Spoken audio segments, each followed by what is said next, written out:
Hello, everybody. All right, here we are with a brand new game, Octopath Traveler. This is absolutely one of my favorite games of all time. And as you can tell, even just based on this main title screen, it has absolutely gorgeous music. I seriously am, like, very, very excited for this. Right now, since the music actually is kind of pretty much at its crescendo, if anybody is in the chat, let me know how the sound balance is. Hopefully the music is not like super overpowering. I want you to be able to hear it, but also it's important that you hear me. I did all of my sound mixing yesterday, so hopefully that all kept. Oh, and now it's actually, the sound's gonna go out for just a second because I want to, I need to go over to my Twitter real quick. We're gonna just make a very fast tweet letting people know that we're live.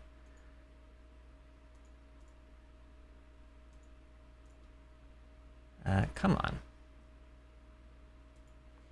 I don't know. This helps me make sure that anybody who doesn't know about the channel might, you know, actually see my tweet and find their way here. And, you know, the more the merrier, right?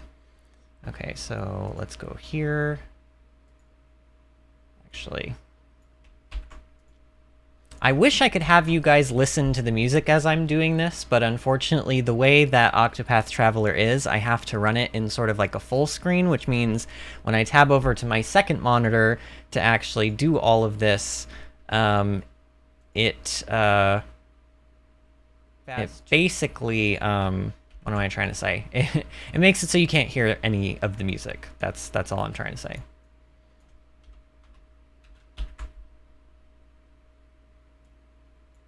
Okay.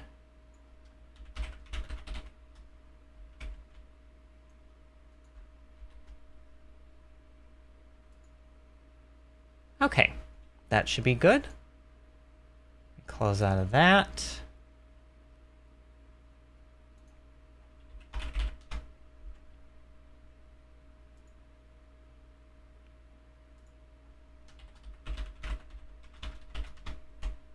Okay, cool. Okay, so Octopath Traveler. This is a 2D-esque, I don't know, you guys can be the judges for yourself. It sort of has a 3D element, obviously. You don't just move on a flat plane. And there are 3D-esque objects in the game, but ultimately it is very much supposed to kind of emulate old school style RPG games. It is a turn-based RPG game, but we'll get into all of that. What you need to know is that, I guess the most important thing to know, and we can, here, we'll even start a new game. The most important thing to know about Octopath Traveler is that there are 8 heroes that you can pick from. So, in order, you can pick Ophelia the Cleric. Your name is Ophelia, and you are a cleric. You hail from the snow-swept Frostlands, where you dutifully serve the Order of the Flame under your adoptive father, the Archbishop. As your adoptive sister and best friend prepares to embark on a perilous pilgrimage, you stand ever at her side. But unbeknownst to the both of you, events are about to take a tragic turn. Alright, so there's Ophelia. Oh wait, I apparently can't just back out of that window, that's fine.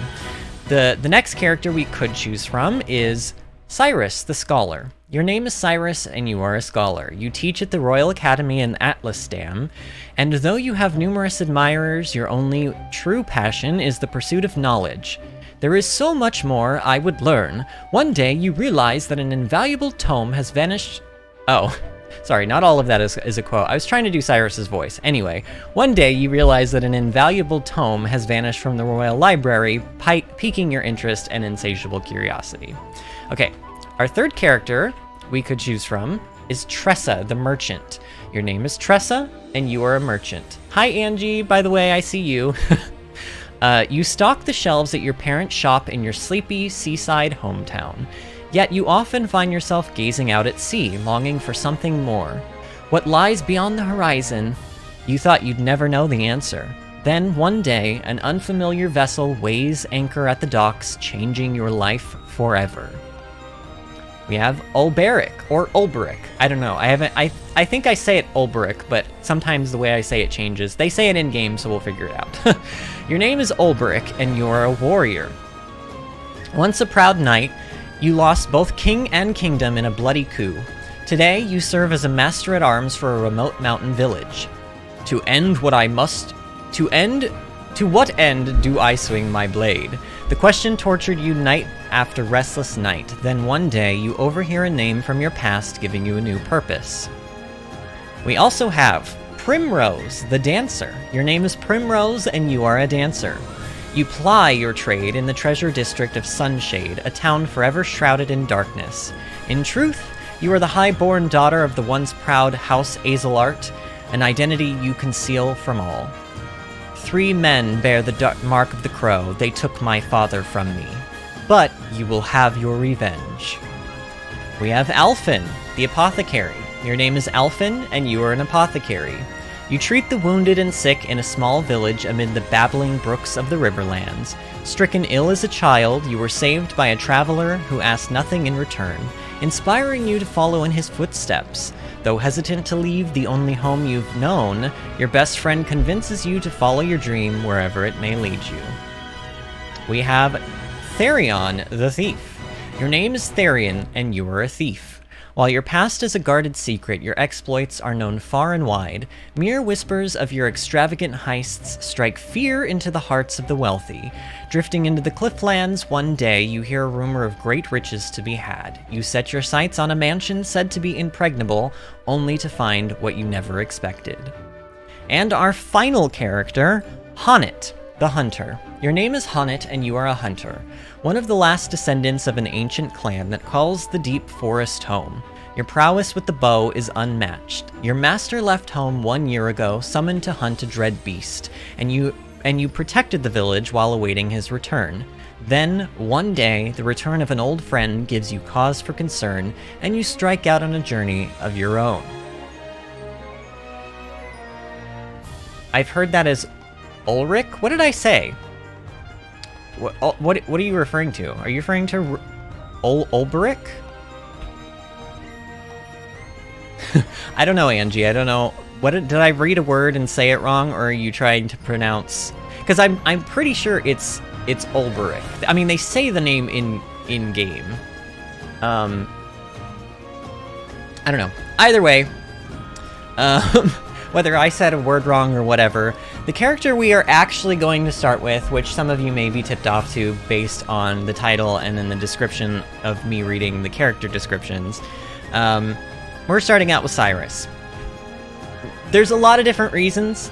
The first reason is I always start out with Cyrus. I've played through this game like 3 times, and I literally always start out with Cyrus. The first time I played, I picked Cyrus mostly because of his design, but also because I thought Scholar sounded kind of interesting. But now I pick Cyrus because I think Cyrus is far and away, like, one of the best characters, especially at the start of the game, and you'll see why. We'll have plenty of time to get into all this stuff, but for now, what do you say? We go ahead, and we begin. A world of knowledge awaits. And so it was that Atlasdam was founded some 2 centuries ago. Indeed, our fair city-state is among the longest standing on the continent of Austera. But there was another city-state with a history as long and proud as our own that came to a tragic ruin only 8 short years ago. Now, who can tell me its name? How about you, Therese? I think it was...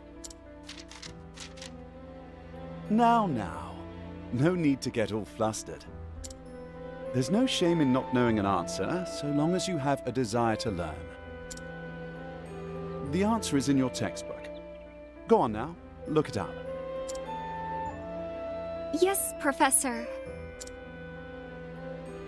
Let's see.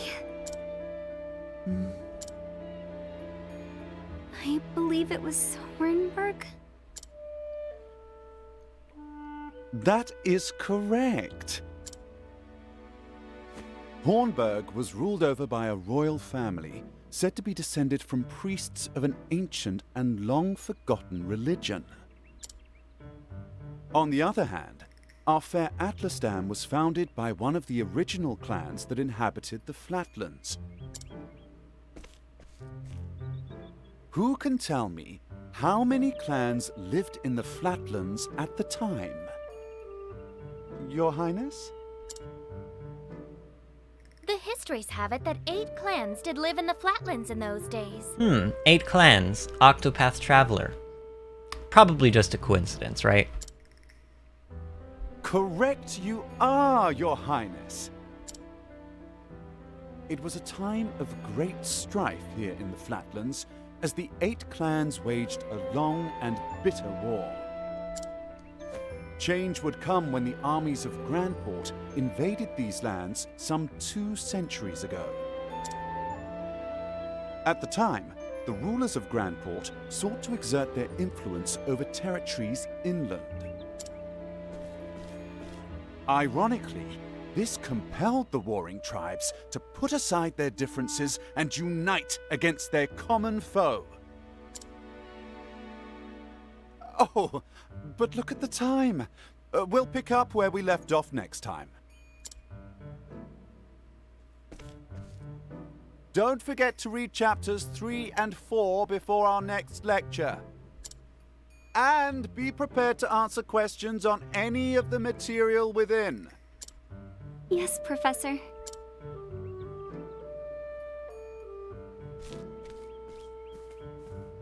Thank you for another most stimulating lecture, Professor Albright.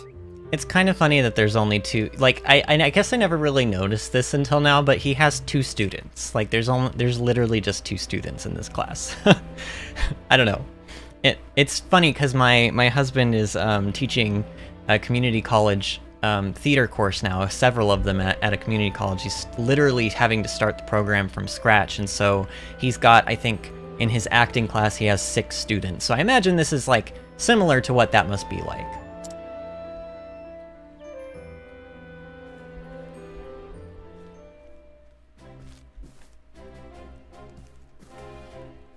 Hello? Ah, Professor Albright, Mercedes from the Royal Library came by with a message for you. Seems today's your lucky day. You've been granted permission to enter the special archives. Splendid! Splendid! Finally, I can begin my research. The library is just outside the palace. I best make haste. Hi, Sean! How are you doing tonight, friend? Are you excited for Octopath? I don't know. I hope you guys like this. I'm not sure.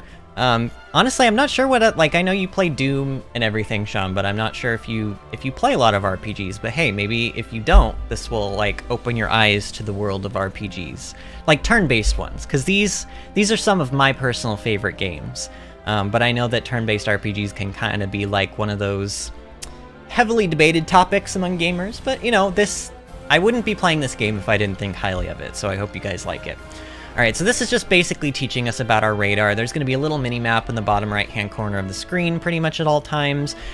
Very simple. If you see a green star, that's where your main story quest or whatever, you know, continues. If you see an orange one, that means that there's a side quest there. If you see a feather, that's a place where you can save, and hidden items will be shown with exclamation points. There's also some other icons that can pop up, but we'll go over all of that. And then also, I apparently can turn the radar on or off, but I'm always going to have it on, so. Make for the library. Alright, so this is the first time we get to actually control our character. Apparently I can't talk to that dude. Can we go back in the classroom? Oh yeah, like, does nobody... Okay, nobody here wants to talk to me. Fine. That's what I get for wanting to be thorough. Let's talk to these guys. They look like they'll talk to me. Greetings! His Majesty possesses a unique understanding of the scholarly pursuits. Not bad, He eh? founded the Royal Library, an academy where nobles and commoners alike can learn freely. How'd you do? Ahead lies the audience chamber. If you would seek His Majesty's counsel, pray proceed. Alright, so yeah, I guess I had forgotten, but unless somebody has like a thing above their head, you pretty much can't really talk to them, I suppose. So, there are some NPCs and things that are sort of here just for fluff, but that's fine. Oh. It's better than having the world be empty, I guess. Sean says, I've not done much with turn-based ones, but I love RPGs in general. Then I think this will be right up your alley, Sean. Professor Albright.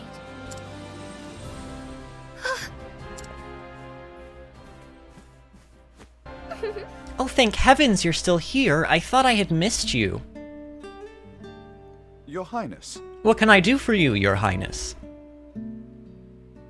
The truth of the matter is, If you can spare the time, I had a question about something we learned today. But of course! But of course, Your Highness, it would be my pleasure to answer anything. After all, my role as your tutor is as important to me as any of my research. Unfortunately, I cannot spare much time. Is the question a quick one? indeed, Yes, Professor. It will not take long. I was just wondering about the ancient religion of Hornburg. Pray tell, what did they worship? Very astute A of you. very astute question, Your Highness. However, I fear that nearly all the texts detailing the nature of the religion were burned and lost when Hornburg fell. I see. A shame, that. The truth I is- do, however, have a theory of my own. I believe that the royal family of Hornburg were guardians of an ancient power. Mind you, this is not idle speculation. My theory is based on the fact that... Oh. And then they're continuing talking. If you ever see that icon above their head, this is very much like a Japanese RPG thing. That just means they're talking. Or sometimes it could mean that they're laughing, but in this case, they're continuing the conversation and we don't get to hear it. Because now we're looking from Teresa's perspective, I suppose. Also, what they're talking about is probably, like, boring and, like, you know, educational, and we don't got time for that. Let us continue the discussion another time. My apologies for keeping you, Professor. With pleasure. No need for apologies, and it would be my pleasure, Your Highness. That such questions occur to you is a sign of a sharp and curious mind.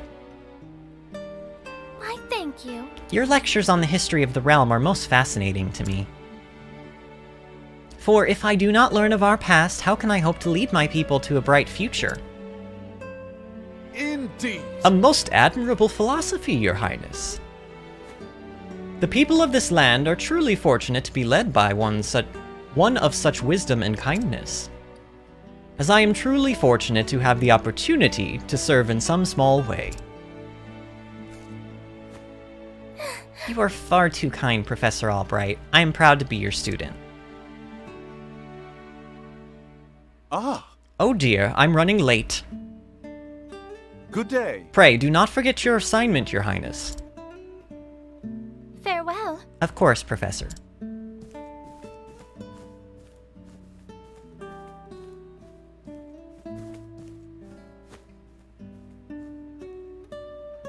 Ah, Therese. Oh, hello there, Therese. Yes. Did you have a question for me as well? No. I mean, no. Good day, Professor. She got spooked. We spooked her. Alright. So, you know, the general gist so far is that obviously Cyrus is a teacher here, or a scholar as they call it, for the royal family, basically. And he has 2 students. Hello. The Palace Gate lies just to the north. To the east, you'll find the Royal Academy, where the realm's most promising thinkers receive their education. I mean, isn't this game, like, here's the thing. On one hand, you're like, okay, they are very, like, and the graphics are made to look very classic, you know what I mean? Like, I think that the kind of balance between how they made it sort of a modern looking game, but also very retro in like, it's just, I don't know, it's kind of such a, I love the art style in this game. I think it's just such a cool mix of modern and like nostalgic. At least for me, because, you know, I grew up playing RPGs and stuff like this. Like, one of my favorite turn-based RPGs is Paper Mario: The Thousand-Year Door. So this was like the first RPG, turn-based RPG that I found since that game that I really felt was like just as good, if not better. But anyway. Oh. Russell just isn't cut out for that sort of work. Whatever was he? Move along now. Alright, well, you're being shifty. It's me, Cyrus. Good day, Mercedes. Cyrus Albright here to browse the special archives. Oh, Professor Albright, you're looking quite eager today. When I heard that an original copy of The Church of the Flame, A Complete History, had been donated to our archives, I simply had to be the first to see it. I see. You're more on top of our collection than I am. Just sign here. With pleasure.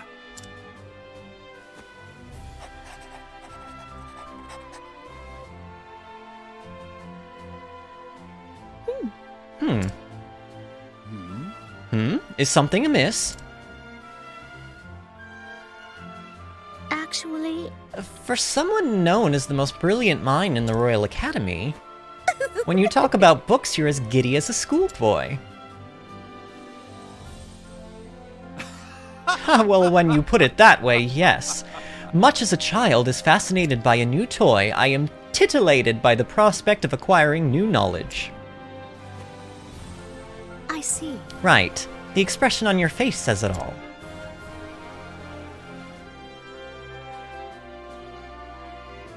Anyway, if everything seems to be in order, enjoy your quest for knowledge, Professor.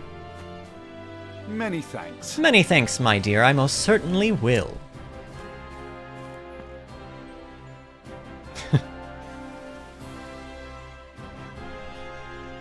How here? odd. The tome is nowhere to be found. Did someone return it to the wrong shelf? Not here either. An interesting dilemma. These archives are strictly guarded and curated. Wherever could it have gone?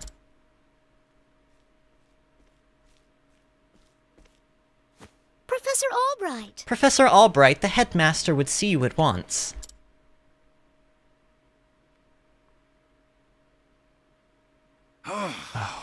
Of all the times to... Oh well. Might I ask of you a favor? What might that be? The truth is... The tome I mentioned before seems to have gone missing. Could you locate it for me? I see. Missing? Huh. I'll begin looking at once, Professor. Many thanks. Many thanks, my dear. Alright, so we got a little bit of a mystery on our hands. Cyrus Albright, by your request, sir. Do enter.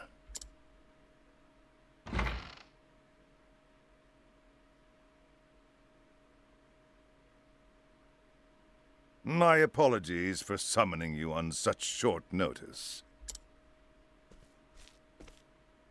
How might I be of assistance, Headmaster? That treatise on arcane studies you published. What in the gods' names were you thinking? Sir? I do believe I made my hypothesis perfectly clear. I'm not talking about your hypothesis. You went out of your way to cite one of the texts in our special archives. The knowledge housed in those tomes is the Royal Academy's greatest treasure. It is not to be divulged to the public at your whim. Laying it bare in one of your silly papers is out of the question. I am fully aware of the value of those tomes, Headmaster. It is for that very reason I would share the knowledge with my peers. You are to share nothing! That wisdom is for the Academy and the Academy alone. Well, okay, Mr. Grumpy Pants. Jeez. Look at his robe, like, flowing in the wind because he's so angry. But that goes against everything. Enough, Cyrus! Wow.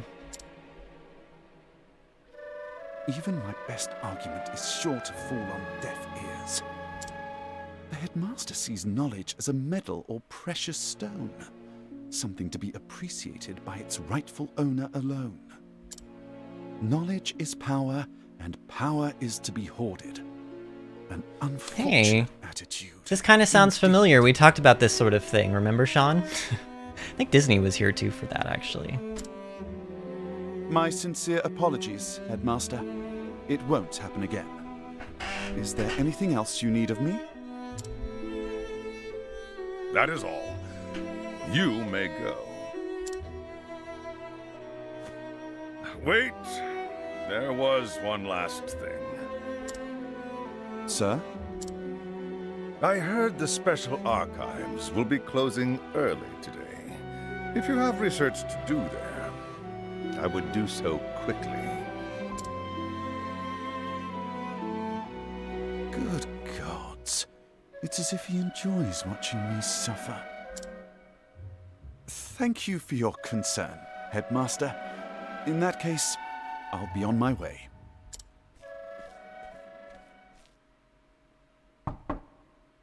Enter. Excuse me.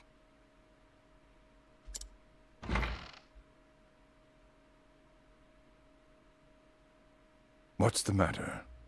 Yes, what is it, Therese?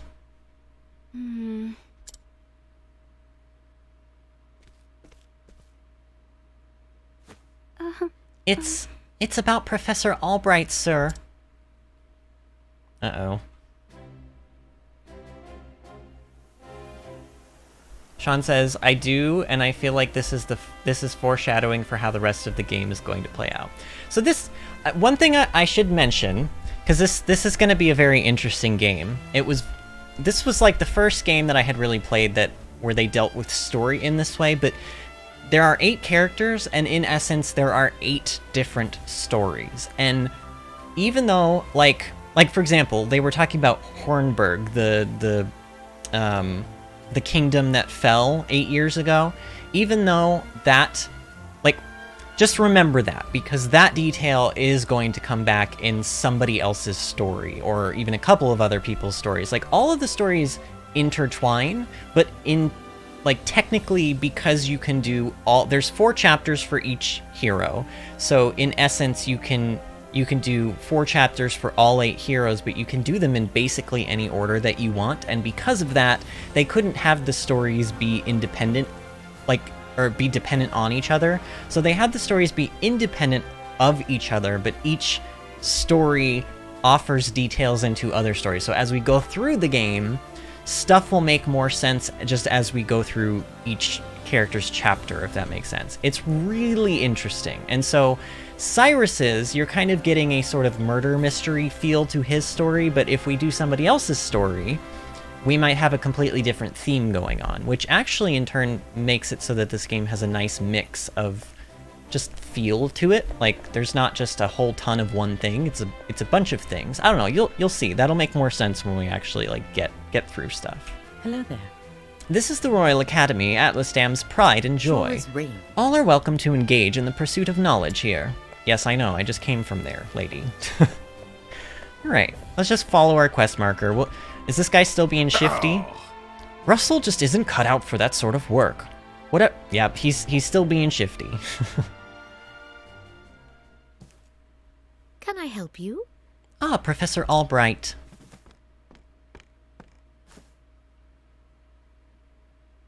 A moment of your time. Did you have any luck finding the tome? My apologies. I'm afraid not.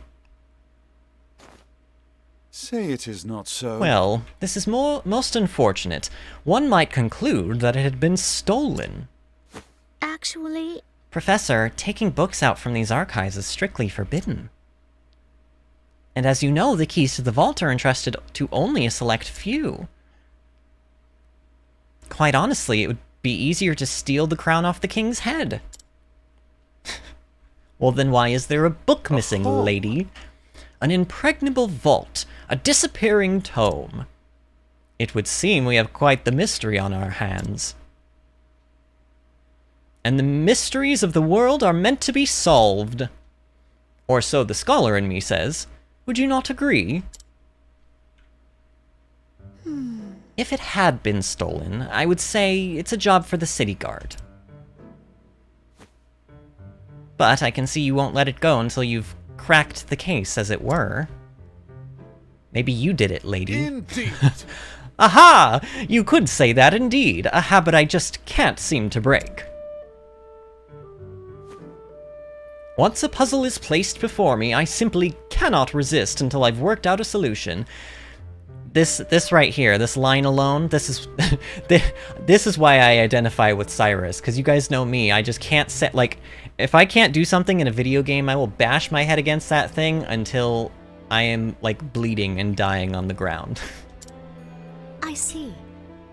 Well, far be it from me to stand in your way.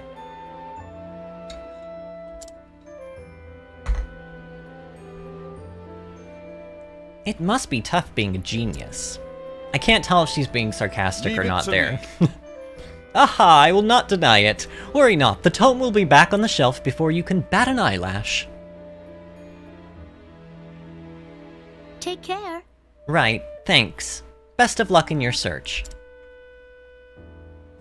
She doesn't seem very concerned about her missing books. She's the librarian, you know. And the game is afoot. Like, why is the librarian not concerned? Now, where to begin my search? I suppose I should inquire with Mercedes as to where the keys to the library are stored.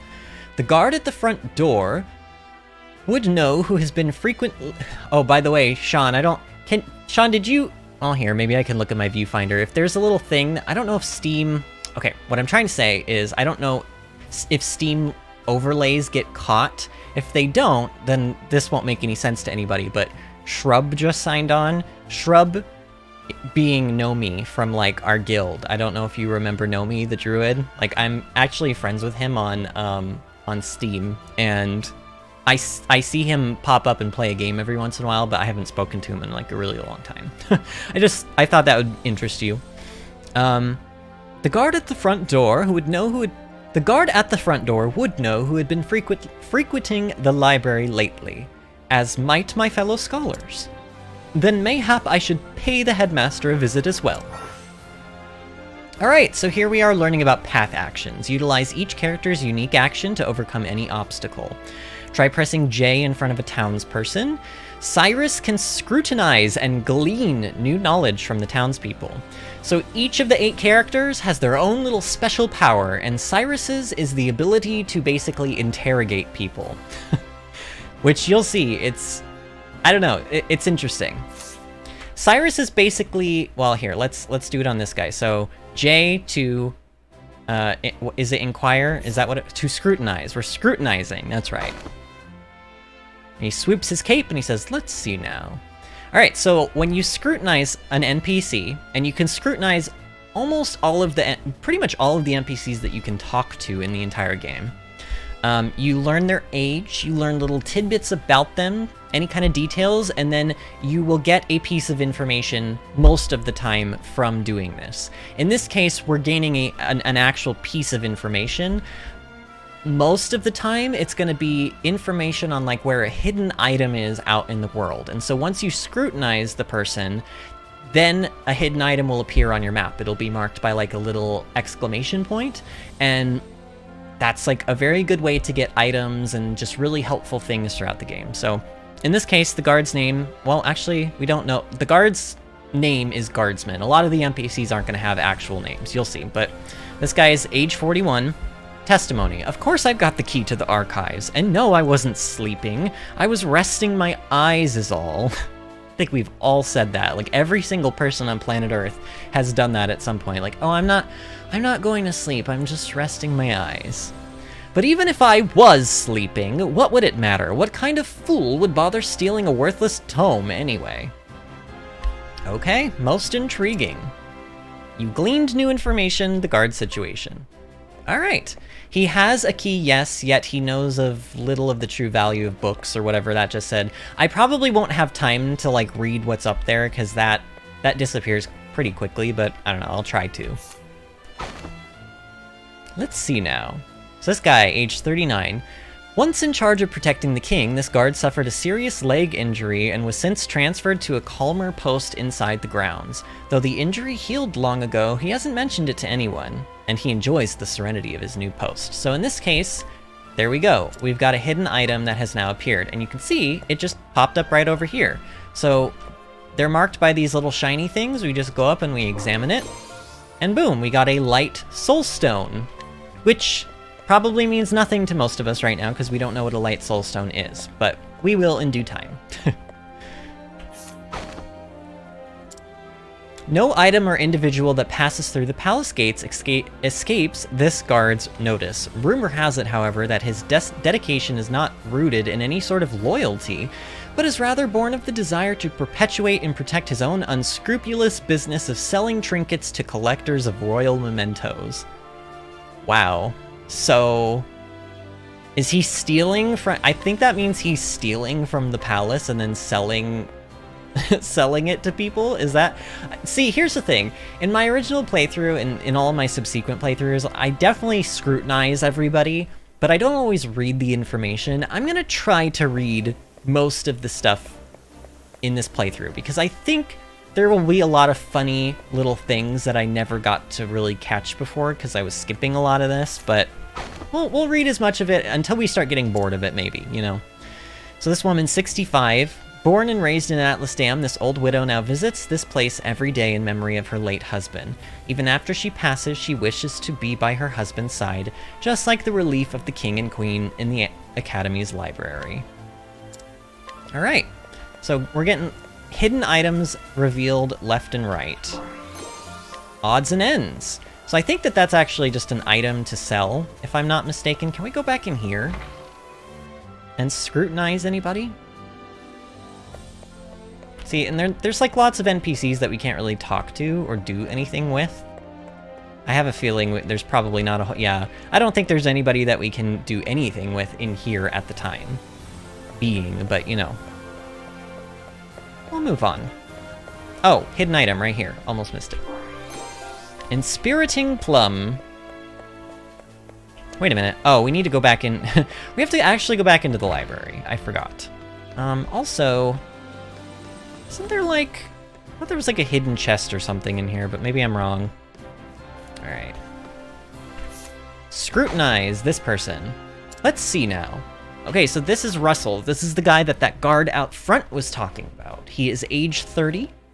The key to the archives? Oh, I haven't got that. But I'm not surprised someone stole a tome, considering what they're worth. I have gambling debts myself, so I understand the temptation. So he admits that he has been tempted to steal books before. All right, so we have gleaned Russell's situation. Let's scrutinize her, because honestly, she seemed kind of... I don't know, why was the librarian not worried about a stolen book? Only Headmaster Yvonne and the guards stationed outside should have a key to the library archives. Most intriguing. Okay, so do we have one more person that we have to... I thought that was all the information. Maybe there's one more. Wait. Or am I supposed to... Am I supposed to go back in here? Oh, I guess I'm supposed to go back in here now.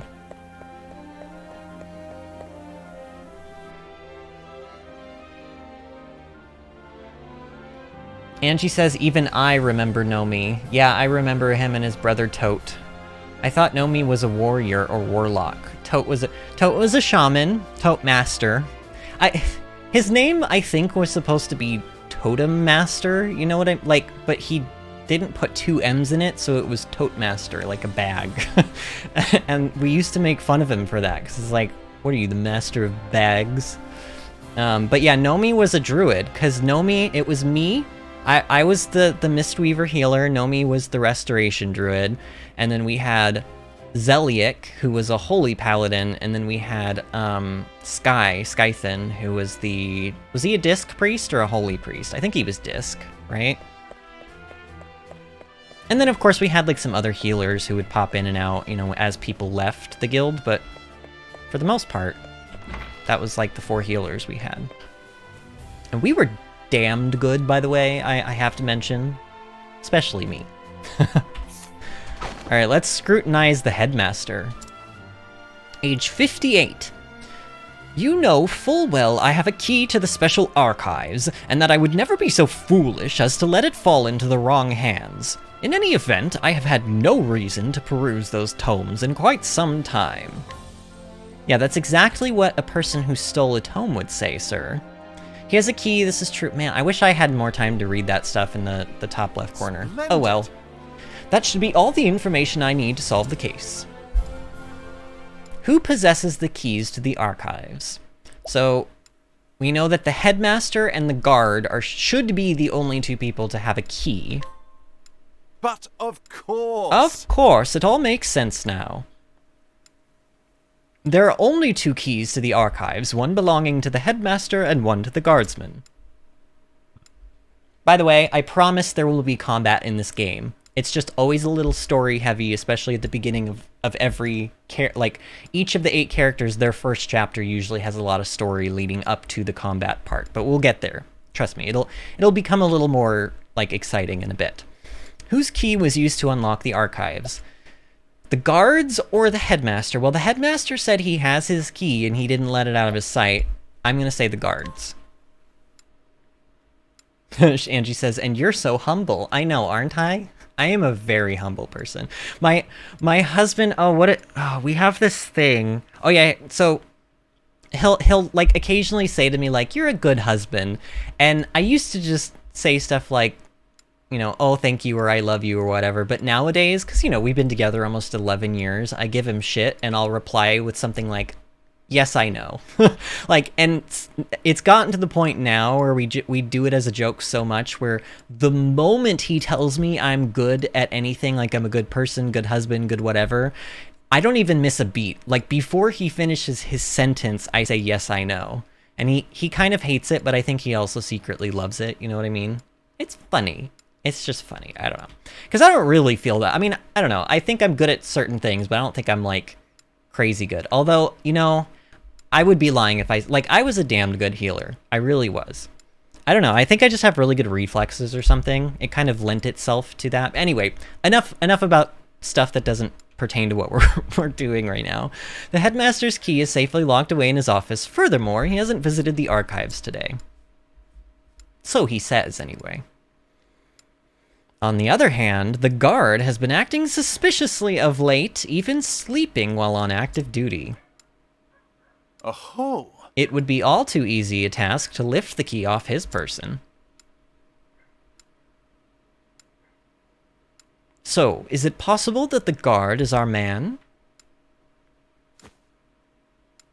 No. No, he would have no motive. The culprit must be someone who understands the true value of a tome. Which is to say, one of my colleagues. So we know of somebody. Yep. And most likely one who has accrued a frightful gambling debt. So I think Cyrus is... that... Yeah. Put it all together and our villain is... The culprit... I love how we don't even get a choice. It's just like, no, the culprit is Russell. Yes. Indubitably, that shifty scholar Russell. Yes, I dare say my logic is foolproof. Shall we begin? Now all that remains is to find our man and make him confess to the crime.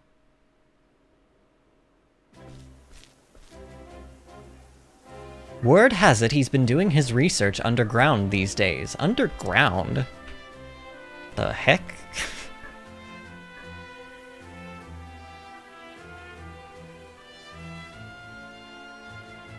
Now then. I think it's time I did some field work of my own.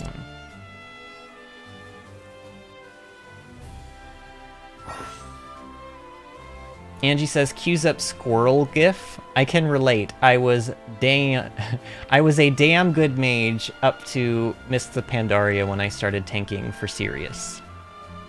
Saving your progress. You never know when danger might strike, so be sure to save often. You can find save points in towns, overworld areas, and dungeons. Alright, so this is a save point. Let's go ahead and, I don't know, let's make it like... Well, what is today? Today's the 15th, right? I don't know, this is weird, but let's use save file 15. There we go. Okay. So now it wants us to go down here. In this cave for some reason. Because for some reason, this guy Russell is doing his studying in a cave. Alright, so this is kind of your idea of a typical dungeon in this game. We're going to be running into a random encounter probably any second now. I say, as we make it through the entire dungeon without seeing one encounter. Okay, here we go. Alright, so here's an enemy. And I imagine, yep, there we go. Battle basics number 1, breaking enemies. Exploit your foe's weaknesses to turn the tide of battle in your favor. So, attack a foe's weak point to lower their shield points. Reduce their shield points to 0 to break your foe. Cyrus can utilize stabs, fire magic, and ice magic in battle. Go to the scholar skills and choose Fireball or Ice Wind to see the spells in action. Once he can use more weapons, select attack, okay, blah blah blah. The important thing on this window is the break, okay? So you'll see that the enemy has a little shield next to its icons, and also it's got 5 little icons next to that, and one of them is a staff. Those are its weaknesses, okay? Every enemy has a set of weaknesses in this game to different weapon types, to different elemental types, stuff such as that. However, you don't know what they are until you hit the enemy with it.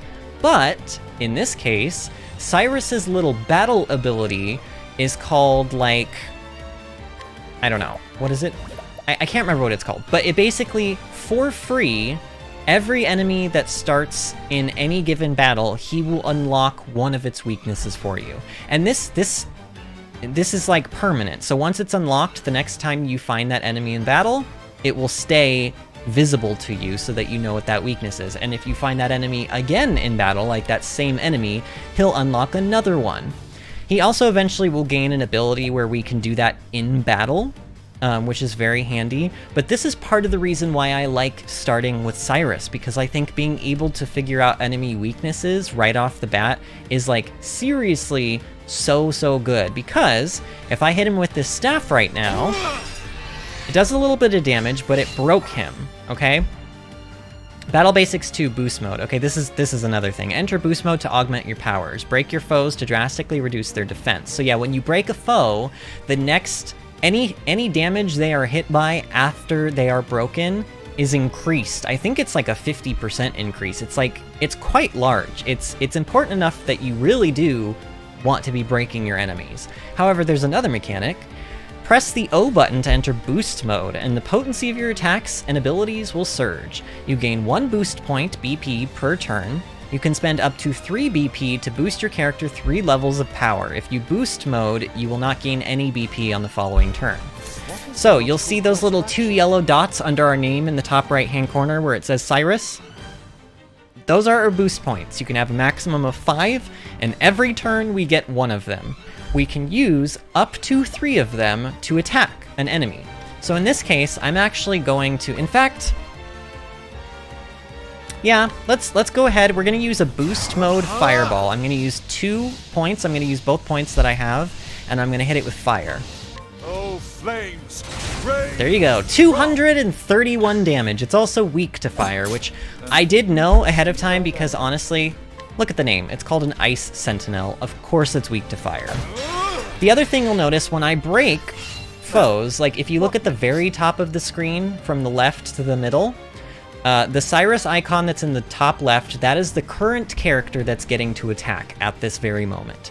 And then it'll show you in that same section of that bar all of the characters, because you can have up to 4 characters, 4 heroes in battle at a time. It'll and up to, I think, 4 enemies, maybe even more than that. Actually, it might even be 8 enemies, something crazy, but it's going to show all of the turn order in that first one, and then it'll show you the next turn's turn order in the second half of that like top section. So you can see that we get to attack now, and the enemy will get to attack next turn after we make this attack. However, if you were noticing before, the enemy should have been able to attack after I hit with the staff, but breaking an enemy basically cancels all of their moves for that current turn. So breaking is like, basically what I'm saying is breaking is really, really good, and you want to be doing it, like, honestly, as often as possible. And there we go. You also don't retain any boost points after battle, so if you have them and you know that you're going to finish a battle up, you might as well use them. And there we go, we gained a level up. So I really like the combat in this game. It's very satisfying, but it actually gets more complex than even this, but that's just a very, very basic preliminary kind of... Oh, and wait, oh, I thought that was a... Oh no, over here. Pay attention to these dungeons too, because there are secrets in them. Well, there will be once I'm out of this battle. So this one's weak to spears. I don't think he's weak to staves, but I know it's a fire one, so let's hit him with ice. Oh, ice! Pierce them through. So there you go. Ice was his weakness. Should I just... I don't know. Here, let's just hit him with this just to see... Oh, he is weak to stabs. Okay, that's good to know. Alright. I'm gonna break him again, and then I'm gonna use a fully powered Ice Wind, so... It's kind of cool. You can see, like, and actually... Oh yeah, I can do Q to get rid of them, but yeah. This is like stage 1 of boost. This is stage 2. And that's like the max that we can do. Oh, ice! Pierce them through. There you go, 310 damage. He's dead. You should have studied harder.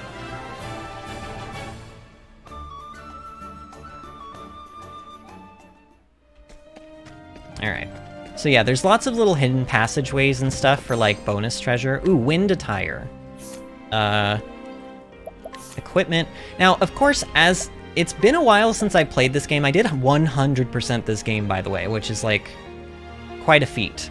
But, it's been a long time since I've played through, so there may be things that even I have forgotten that I'll have to be kind of reminded of. But yeah, this wind attire is, like, a crazy big upgrade for us. I think did it even give us, like, spell power or something like that? Oh, it gave me speed, so physical and elemental defense and also speed. So speed is important. Speed functions very similarly to how it does in Pokemon Legends Arceus, meaning you can actually attack multiple times in a row depending on how fast, like, your speed is. Well, and I say multiple times in a row, and what I mean by that is, like, next turn, like, you could attack last in a turn, and then the next turn you'll be able to attack first, so you technically get 2 attacks in a row. I don't know, it'll make more sense as we go. Now these are fire ones. Ice Wind damages all foes, so I'm gonna go ahead and use this to break both of these guys at the same time. Should I? Yeah, we're gonna use a full boost mode here.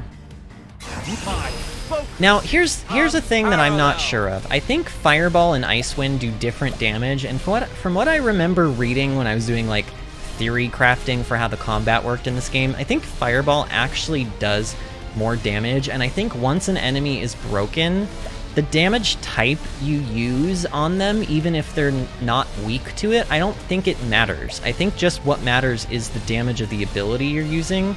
So I'm gonna use a Fireball here. I don't think it really matters ultimately, but, you know. It did 308 damage, which is enough to kill them, so that's all I care about. The combat is actually quite complex in this game. At face value, it doesn't seem very complex, but the way that damage is calculated and the way that items and weapons are used to calculate said damage, like, it all makes for a very... Okay, why can't I get out of here? It all makes for a very, like, satisfying, like, complex and rewarding combat system. Can't we settle this like I'm just a big fan, if you can't tell.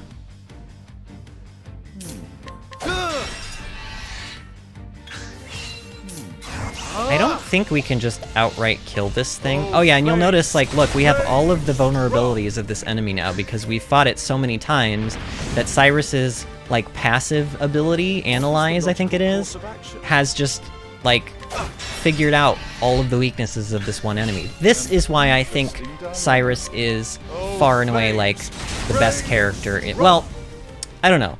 Debatable, but he's definitely one of the best characters in the game, and he's certainly one of the characters that's capable of, like, the highest amount of damage. But yeah, I wanna try to get every item in a dungeon if possible. Also, wait, I see a chest back there. How do I get that? Oh, up there. I see. Time to teach you a lesson. An interesting...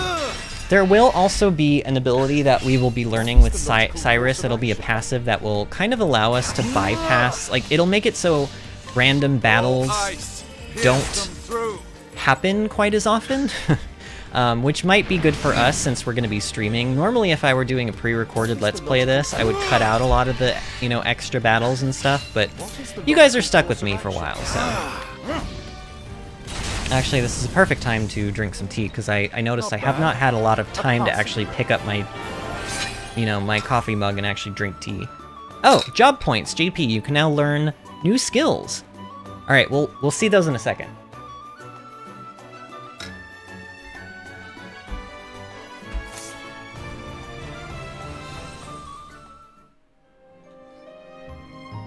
Games don't need to be complicated to be fun. No, they don't. They don't, but I think in terms of RPGs, like especially turn-based ones, I do like when they have a little bit of depth to their combat system. This is not, I wouldn't even say this is like a complicated system, but you'll see what I mean. It's mostly how the damage is calculated and little things that you could learn through a wiki that the game doesn't necessarily outright teach you, but I know, so like I'm going to provide insight into them as we play through. Learning skills. Learn a variety of skills to gain the upper hand in battle. Use the JP you earn in battle to learn new skills. You can learn skills in any order you choose. You will need increasingly more job points to learn skills, so choose carefully. So, this is cool. So, we already know Fireball, we already know Ice Wind, but we can learn Lightning Bolt, which is a new type of damage. We can learn Analyze, which is the ability I was talking about, reveal the HP and one weakness of a single foe. Now this sounds really good, because normally you can't see a foe's HP, and that's just how it is in this game. It's not my favorite. I kind of don't like games that don't show you enemy HP, but in this case I make an exception for this game, because there are ways that you can tell how much HP an enemy might have, and this is one of them. But don't be fooled by this ability. It does not make the HP permanent. It literally shows it to you for like 2 seconds, and then it goes away. So that's kind of annoying. I wish that when you used Analyze, it would show it to you permanently, but you know, it is what it is. Then he also has these 3 abilities: Firestorm, Blizzard, and Lightning Blast. They are functionally the same thing as these abilities. They do AoE just like these abilities do, but they hit twice, and they cost almost 3 times as much special points, okay? But they're so good that I actually want to get them, because being able to hit twice with an ability with a single character is very important to breaking shields. And also, this just destroys. I'll be able to like clear out entire boards of enemies with these abilities. So we're gonna do Firestorm, Blizzard, and Lightning Blast probably first. I almost never use Analyze, so that will likely be the last thing we learn. We also, if I'm not mistaken, oh no, we need to learn 4 more skills, and then we unlock a support skill. You can see it down there at the bottom, but we haven't gotten to that quite yet. If you need anything, just say the word. Okay, so this guy is a merchant. So we can buy Healing Grapes, they restore HP. We can buy Inspiriting Plums, they restore SP, and we can buy Olives of Life, which are basically revives. They're quite expensive though, and I don't think I will need them. I could sell this Odds and Ends, which we got for, like, I don't think I need this for, yeah, I don't need this for anything. This is just a sell item. And then we have our Light Soulstone, deals light damage to all foes.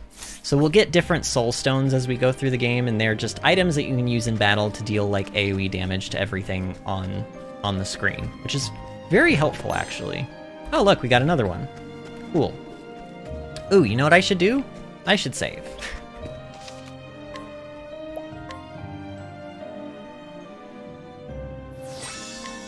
All right. So, oh, okay, we're gonna go into one more battle, I guess, which is fine. What next? Yeah. I'll just hit him with this. In fact, you know what? Let's just hit him with the staff. You'll notice even the second hit of that staff did more damage. You can use boost. I'm gonna show this here. You can use boost points. You can use boost points on melee abilities. So here I'm gonna smack him with my staff a bunch of times. So yeah, that was like 120-ish damage. Granted, it did take all of my boost points away though. Oh, and you'll notice now that when I hover over this enemy's name, it's yellow. That means that it has about half of its health, or like a medium amount of health. If it turns red, I believe that means it has like very little health left. I could use Firestorm, but I don't really want to burn through all of my SP here. I'll just use a Fireball. Oh, flames! I don't know, maybe we'll level. When you level, it like refreshes your SP and your health and everything, so... Nope, we're not even close to leveling. Oh well. Okay, do I want to heal? Why not? I'd rather do it now than in battle, you know? Because, you know, spoilers, we're about to go into a boss fight.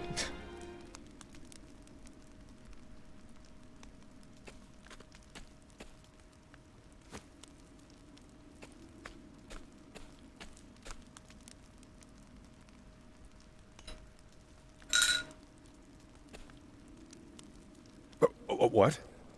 Professor Albright. Are you always in the habit of barging into your peers' offices while they're working? Why is your office in a cave, dude? You weirdo. Excuse me? My apologies. I would have knocked, but I didn't see a door. This is why I love Cyrus. A moment of your time. Apropos of nothing, mayhap you've heard that a certain tome was stolen from the archives. I haven't the faintest clue what you're talking about. Come now. Come now, Russell. Playing dumb is just going to drag this out for the both of us. So let's cut straight to the heart of the matter. You're a thief, and I can prove it. What? The hells you can? The truth is... Unfortunately for you, at precisely the moment you were trying to sneak back with the key, your friend the guardsman was just waking from his little slumber.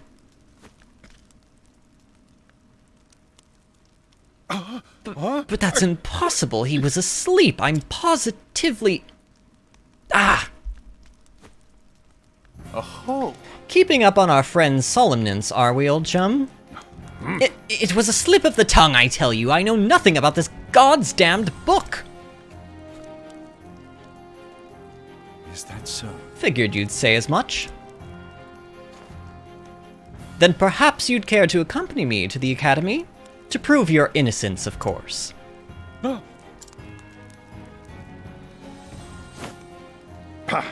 Damn it! Damn it all to hell! It was the perfect plan. If not for your bloody meddling, it could have had it all.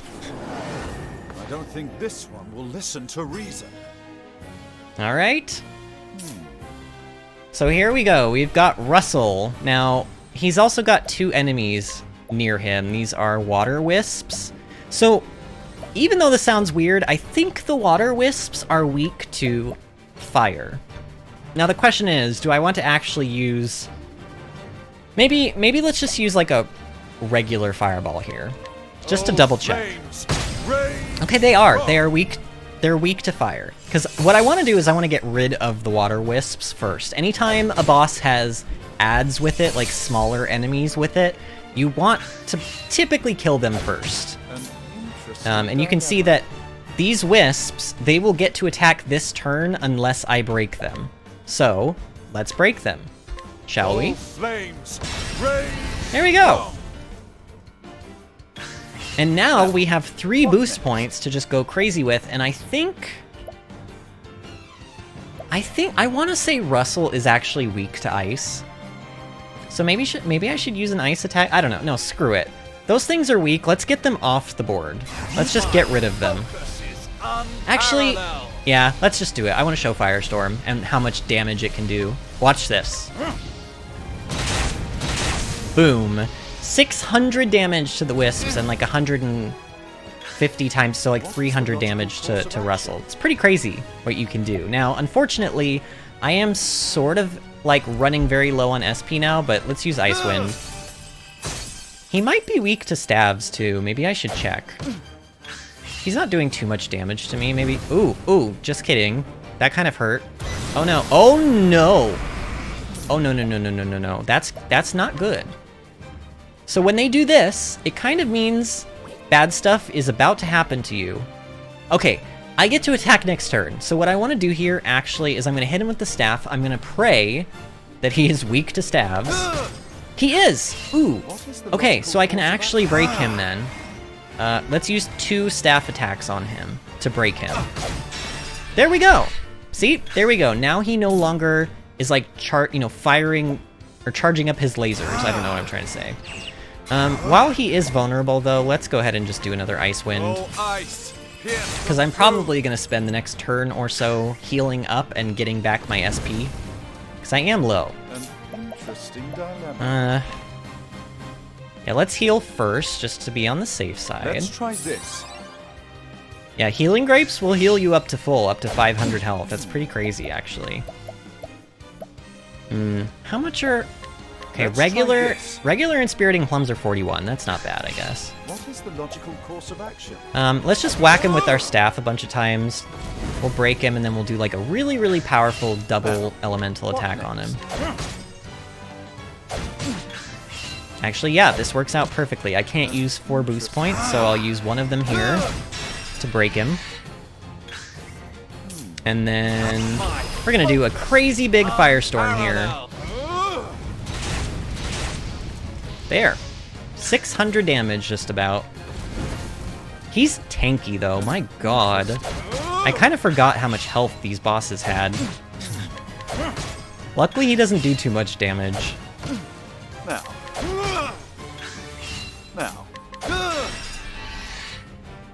Alright. I can only really do a single hit here, but that's fine. He's on red. Maybe this'll... Yep, that killed him. Cool. Easy peasy. When I first played this game, this boss gave me so much trouble, because this game's actually, like, quite difficult when you're learning how to play it. But once you know how to play it, like, you can do some crazy stuff. Oh, we got a refreshing jam. How lovely.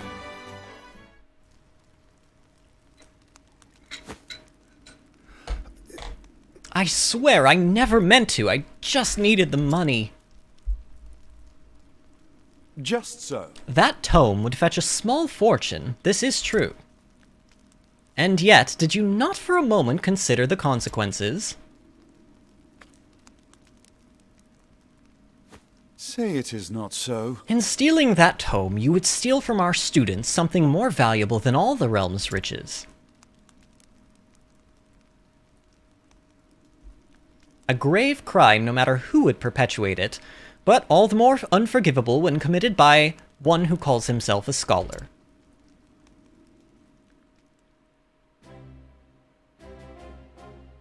Thank you. Well, I'll be. You actually did crack the case of the stolen book.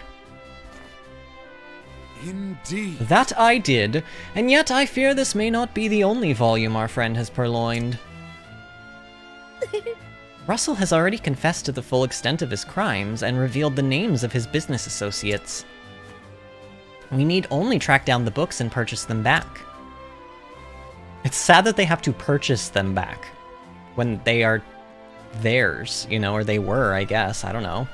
I'll speak to the guards and see that we redouble security of the archives.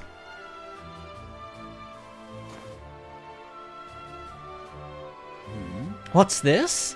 It says there's another book still missing. Did that scoundrel of a scholar steal this one as well? Actually... Ah, from the far reaches of hell. No, I can assure you that he did not. It's been missing for some 15 years now. Russell's aggressive borrowing only extends some 2 years back. Aggressive borrowing. I see. That's one way to say stealing. I see. So this volume was lost, or stolen, long before that. Yes. Right as always, Professor. Pray tell me more about From the Far Reaches of Hell. What a name for a book. According to our records, it would seem to be a compendium of ancient rites and long-lost magics.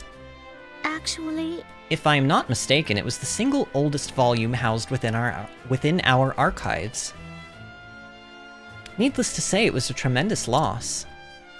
Most intriguing. Oh, yet another mystery, it would seem. Professor Albright, the headmaster, would speak with you at once. Is Artemis? Again? How could it be this time? Perhaps he plans to commend you for your role in apprehending the library thief. I have no interest in accolades, but if he insists. Alright. Oh look, we got more people here now. Let's scrutinize some people, shall we? A modest man and purveyor to the royal family who takes great pride in his goods. Whether his customer be commoner or king, he refuses to sell something unless he deems the buyer worth of it. Worth of it? Worthy of it? Oh yeah, we already scrutinized the guard. Pretty sure we already scrutinized that guard too.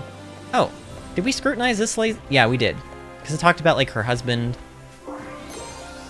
Got a large feather.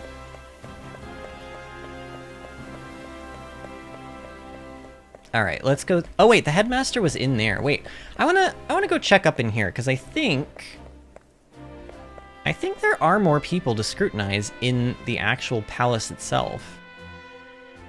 Yeah, sure enough. Let's see now. The eldest son in a family that has served the king for generations. He takes pride in his job as a guard and would risk his life to protect the king and his palace. This loyalty has earned him the king's utmost trust. So some of these are not, like, you know, the most interesting. Which is why I'm still not 100%. Oh my god, I didn't even come in here and loot all this stuff. My god. Herb of Awakening, Inspiriting Plum, Healing Grape. I mean, we didn't need any of it for that boss battle, but, you know.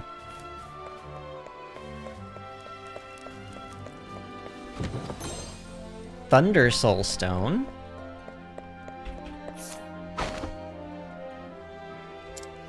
A young boy who sneaks into the palace to steal valuables. He sells his spoils to provide a life for himself and has yet to be caught. In actuality, the queen has already noticed, but has turned a blind eye to his actions. Oh, so he's stealing things from the palace and the queen knows about it, but is turning a blind eye? Wow. She's a nice queen, isn't she? I got a buckler. Wait, what is that? Is that a shield? Like, I mean, I know it's a shield, but, like, to use? Oh yeah, so it gives us a little bit of physical and elemental defense. That's kind of nice.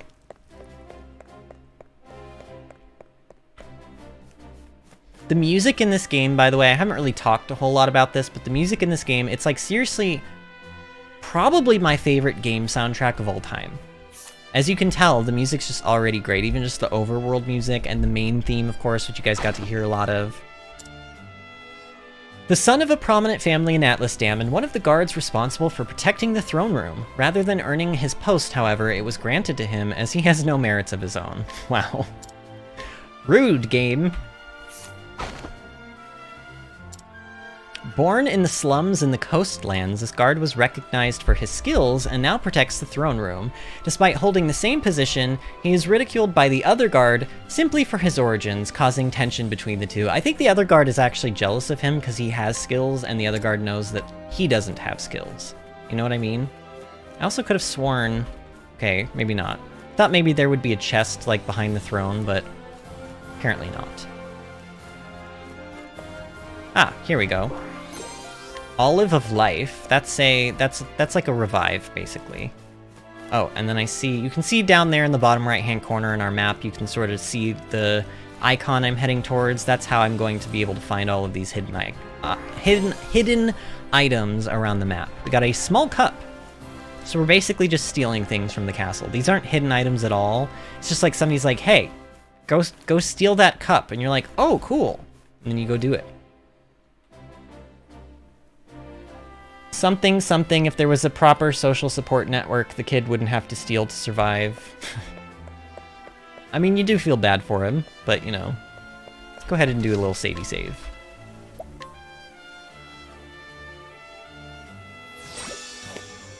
Okay. Can I go... I don't think I can go down there yet. Let's just continue on to the academy, go talk to the headmaster, see what the hell he wants.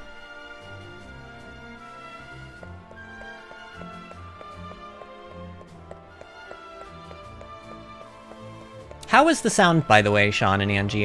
Does everything sound like okay? Can you guys still hear me while also still being able to hear the character voices and the music and everything? I've brought Professor Albright, as asked, sir. Good. Enter.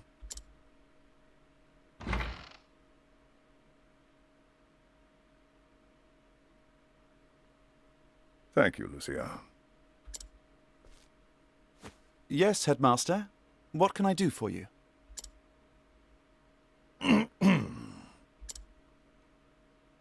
Something tells me he's not about to offer a commendation. Professor Albright, a most troubling report has reached my ears. A report, sir?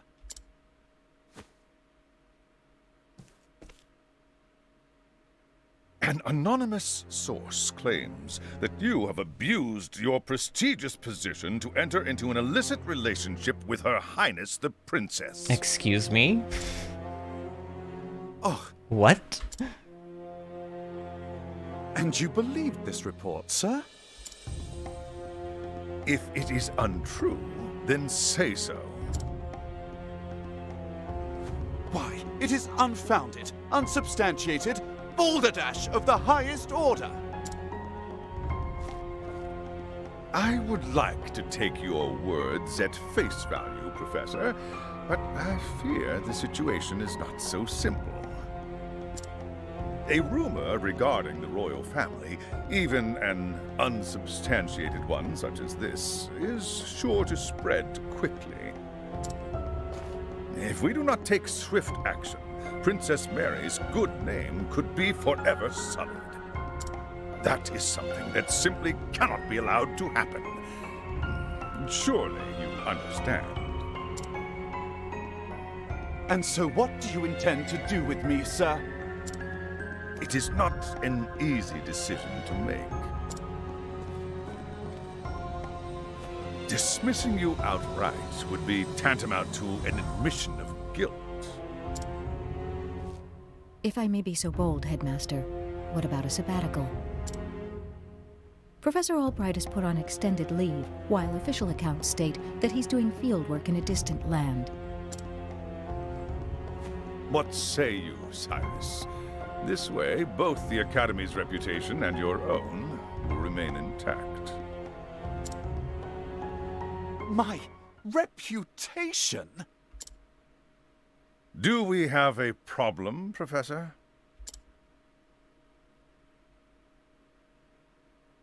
Not at all, Headmaster. On the contrary, this might prove the perfect opportunity. Opportunity? For what? As a matter of fact, there is a matter which has piqued my interest of late. I was just wondering when I might find the time to do a bit of research in the field. I think I will set forth on a journey. In search of an ancient tome that disappeared 15 years ago. Besides, if I am not permitted to share what I have learned with my peers and the public, there is little point in continuing my research here. Is that so? Do tell, Professor. What is it that you intend to investigate? As regards a certain tome. Now, if you will forgive me, I must begin packing for my journey. Good day to you, Headmaster.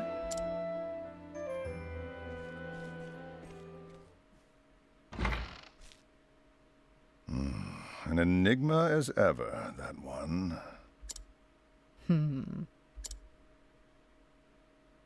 So yeah, we are basically being Professor! kicked out of the school, except they're making it look like we left on our own accord. Oh, Therese, what is it? I heard that you were leaving the academy. Then you heard true. Professor, I'm so sorry.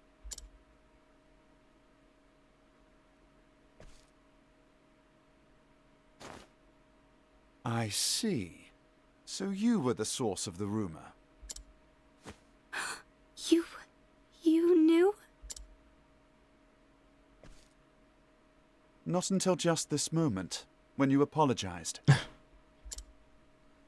And yet, I cannot fathom your motive. Why would you tell such a terrible lie? You're always helping Her Highness.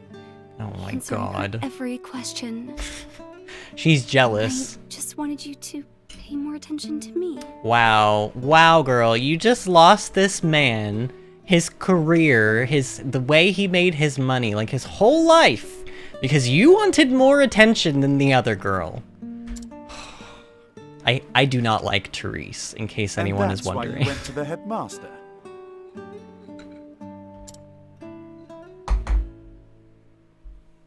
Yes, but I just wanted to get you in a little trouble. You just wanted to get him in a little trouble, so you basically told somebody that he was sleeping with the princess, his student. Like, what the hell, girl?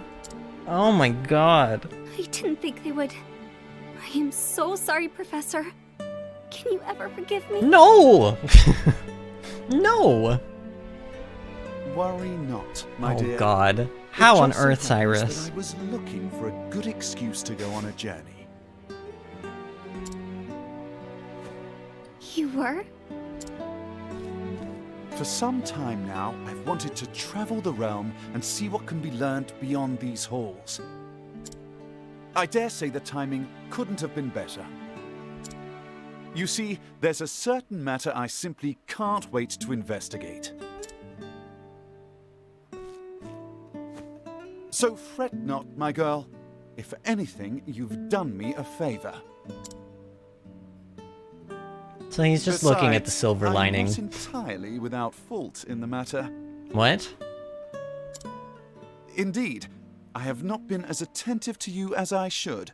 Had I realized your true intention sooner, I would not be in this position. I can't believe he's actually taking part of the blame for this. Professor, whatever do you... If only I had realized how devoted you were to your studies, my dear girl. My studies. Oh my god. He still doesn't get it. He doesn't understand that she's basically like... I mean, I don't know. I guess she's hitting on him, if you want to call this hitting on somebody. But you know what I mean? Like, somehow this is all gone over his head. I have always striven to treat all my students equally. And yet, Her Highness is always eager to ask questions, and I was all too eager to answer them. In doing so, I may have given the impression that I favored Look her at his above cape you and swooshing in others. the wind. This was not my intention, but I am at fault all the same. Oh my god, Cyrus. Come on. Yes, if only I had seen you for the ardent and devoted young scholar that you are. Yeah, scholar. That's what Therese is. She's definitely a young scholar.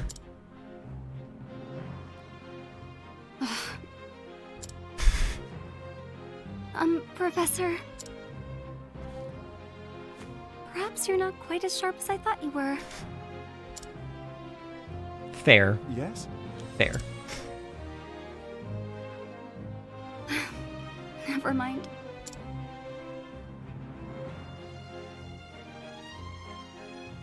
In that case, I should be off. Pray do not shirk your studies, my girl. Yes, Professor. Will I ever see you again? I do not see why not, provided we both still live.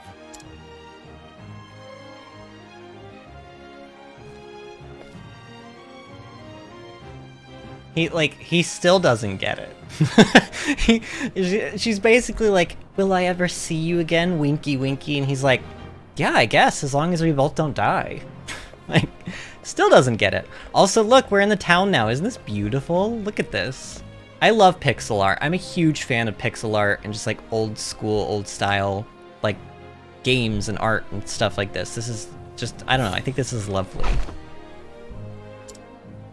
After the Great Pestilence in the Riverlands, this apothecary decided to dedicate himself to disease prevention and swift treatment. He now works together with the Royal Academy in Atlas Dam to create both medicine and new forms of treatment. Okay, so we got Guide with Ease. This is different. So the residents of this town will be more receptive to your guidance. So this is actually... It's interesting that they even let you unlock this without unlocking the other character first, but Guidance is actually the special ability that another hero has, so we can't actually guide anybody yet. But when we do, people of Atlas Dam will actually be easier to guide than had we not gleaned that piece of information. So this is another way that the characters, even though their stories are all like their own separate stories, even their abilities intertwine with each other in different ways, and this is one of them.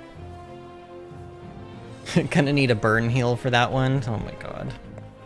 I just can't. I can't with this whole Therese situation. The childhood friend of the reckless boy by her side. Being the older by 2 years, she was entrusted with watching over him. Despite his endless curiosity, oftentimes putting them both in danger, she takes her role seriously and is prepared to face whatever challenges come in her way. Alright, got a hidden item. Brimming with curiosity, this young boy will go to whatever lengths necessary to sate an interest, even if it puts him in danger. Though his reckless tendencies worry those around him, the oftentimes rare and valuable items he brings back from his adventures have earned him the esteem of his friends. Smarter bartering. You have a better chance at getting a discount when you purchase items. And so you'll notice purchase is capitalized just in the same way guidance was, or guide was. That's another ability another character has that we don't have access to yet, but when we do, it will be easier to do that thing. We got a medium light soul stone. That's actually a very good item. All right, going in here, we are at the inn, or the, you know, the tavern, whatever. Hello. Hello. I see you're taking an I'm not even gonna try. I see you're taking an interest in me, Axe. I used to be able to do a Cockney dialect. Like, full disclosure, I had to learn one for when I played Noah Claypole in Oliver, but I'm not very good at it. Like, I was good at saying my lines in that show in Cockney, but I can't just procure it out of nowhere. I mean, I don't know, I could try. Oh, I see. No, we're not doing it. I've just decided no Cockney. You're not like most of the scrawny weaklings around here. Wait, oh, we need it. No, I didn't mean to actually talk to you. I meant to do this. I don't want to actually talk to the NPCs. I just want their free stuff. An old mercenary who spends most of his day in the tavern. He claims the liquor calms his nerves, so when summoned by his employer, he reports for duty with staggering steps. So he's drunk all the time. Every morning, this fisherman hauls his catch to the castle town of Atlas Dam. He takes the leftovers to the tavern to have it cooked and enjoys the fruits of his labor alongside a few drinks. Now this guy, this is the tavern keeper. What can I do for you? So here, if we had other party members, we'd be able to change to them. This is also another place where you can change out your equipment. You can also hear a tale, but I don't think we can do that with one character. Let's... Oh, this is how... Oh, I see. Never mind. That's if you started a character's first chapter section and then didn't finish it, I think. And then also restore reputation. So when Cyrus... We haven't run into this yet, but when Cyrus scrutinizes people, he has a chance that he can fail at scrutinizing them. And if he fails, they get angry at him and his reputation gets tarnished a little bit. Then after failing, I think it's like 5 times, your reputation gets like completely destroyed to the point where you can't scrutinize anybody else in the town. And the higher level I believe Cyrus is, the easier he can scrutinize certain people. So you'll see, we haven't run across it yet, but it'll show you what percentage of a chance you have of scrutinizing somebody. And it's not always 100%. So, you know, maybe we'll see that soon, but... Empty coin pouch, nice. I haven't gone into the shops yet. I'm gonna do those last. I'm gonna run around and actually pick up all the items and stuff first. Got a nourishing nut.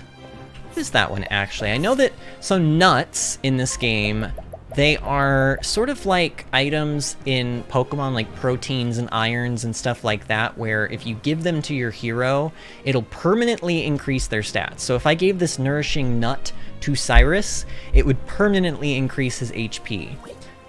There are a limited finite amount of these in the game, and I typically wait to start using them on my characters until I really kind of feel like I know who I want to place them on, although HP is one of those that, like, it's a stat that it could literally go on probably any character and it would be fine. Hi-ho! Fare thee well then. Oops, I meant to scrutinize. In charge of defending the castle town, this mercenary turned guard keeps a vigilant eye on those coming in and out of the gates. Once he spots a suspicious figure, he uses whatever means necessary to apprehend them. And this is why I go to the shops last. New weapons for sale. So because we scrutinized this guy successfully, there are going to be more weapons that we can buy at the weapon shop when we go back there.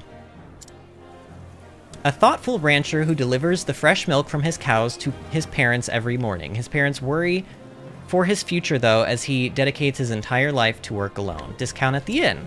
So, this is an inn. If we rest here, it heals us up to full.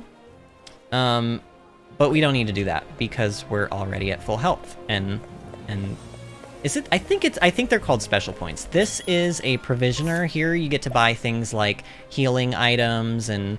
like these things, like cures an ally of silence, blindness, revives a single unconscious ally, like that kind of a thing. But what I'm really interested in is this, the armorer. Alright, so we've got a lot of items here. Arcane Glaive, which is 2400. Also, the currency in this game is called Leaf. You won't know that at this point in the game, but there is one of the characters' chapters, they like say the word leaf, so that's why I know it's called Leaf. So this is 2400 Leaf. Physical and elemental attack are like relatively close to one another. Quartz Rod, elemental attack 38 and evasion 10. So that has the same... Oh, dude, the oak staff though, man. 68 elemental attack, that's crazy. Linen robe, that gives elemental attack. That would actually be nice for Cyrus.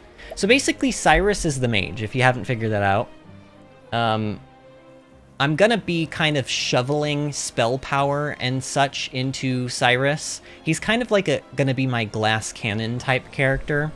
Not a whole lot of HP and like kind of mild defenses and stuff, but he's going to be able to do a crap ton of damage. Now, in terms of weapons, this is a very important thing.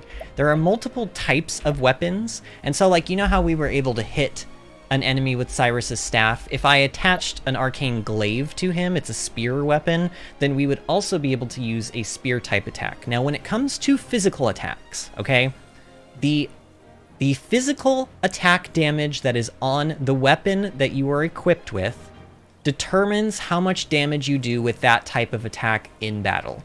So if we, you know, let's say each point stands for 1 damage, right? The physical attack of the arcane glaive would be 36 damage. If I then attacked with a light staff that had 8 attack while also holding on to an arcane glaive that had 36, the light staff would still only do 8 because the light staff's physical attack is like low. You know, but weapons that have elemental attack on them, it doesn't matter what type of magical damage you do, the damage is calculated using the weapon that you have equipped that has the highest elemental attack. So if I had an arcane glaive and a light staff equipped to Cyrus at the same time, it would not matter. The attack stat that would be used for the damage calculation would be the arcane glaive because it's the highest. That is literally like all that is. In theory, I don't know, evasion could be good too. That just makes it so that enemies will sometimes miss me. In theory, like, this staff is really good for Cyrus, and I think Cyrus can equip glaives. I think every character can equip every type. Maybe I'm wrong about that. Can Cyrus only use... Actually, maybe Cyrus can only use staves. I thought Cyrus could use other... Maybe he can't, actually. Does it say somewhere? I think it might say somewhere. Let's... I'm trying to, like, Accessories, skills, learn skills? Maybe it's under status. Ah, here we go. Yeah. Cyrus, okay, primary job scholar, weapon types, staff. Yeah, so Cyrus has to use a staff. So I can't really make use of that spear, even though it has nice attack on it. I can't really make use of it. Yeah. All right, so that actually makes things a little bit easier. Now, should I sell stuff? Let's sell the things that we have that I feel like I don't need. I can also sell this robe as well. But past that, do I need... I don't think I need to keep this... Like, can I get enough leaf to buy the 8,000? I don't even think I can get to 8,000. So even if I wanted to do that, I don't think I could afford it. All right, that's fine. I mean, it would be really, really powerful if I could afford it right now, but I just really can't. So let's buy the quartz rod. Equip the rod immediately, yes. Okay. So, like, honestly, I don't even... Like, Cyrus has a physical attack baseline, and I think that is partially calculated into the damage, but then, like, the damage of the weapon that you're actually attacking with in battle, that's the one that matters, so... The shield's kind of nice, but I don't know if I want to... Oh, pointed hat. Oh, yeah, we want this stuff. Yeah, we want pointed hat. Let's buy that and equip it. And then I want the linen robe. Because even though the wind attire, I think, has more defense on it, the elemental attack increase is just way too good to pass up. Oh, and this could be good too, stimulating earring. That'll increase our SP. In fact, let's even buy 2 of those.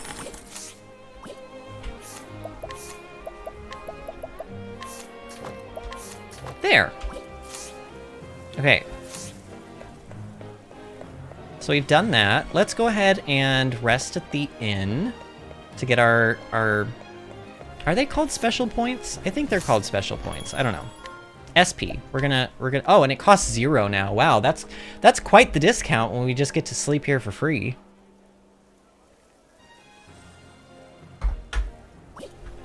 All right. And then we just head out of town now. Now, I must find out all I can about From the Far Reaches of Hell. My erstwhile colleague Odette knows more about arcane studies than anyone I know. Last I heard, she sojourned in Quarry Quest. I should begin my journey there.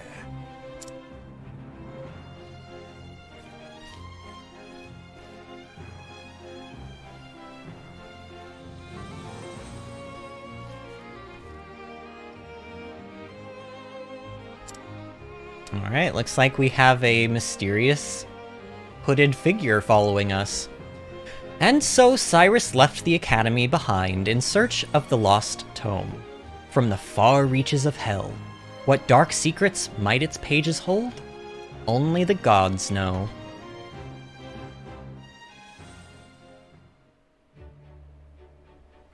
Alright. Before you continue your journey, across Orstera, there are 7 others who await you. Why not venture out and find them? Together you can defeat even the greatest foes. So yeah, the game's just letting us know that we now can go and pick up the other 8 characters in pretty much whatever order we want.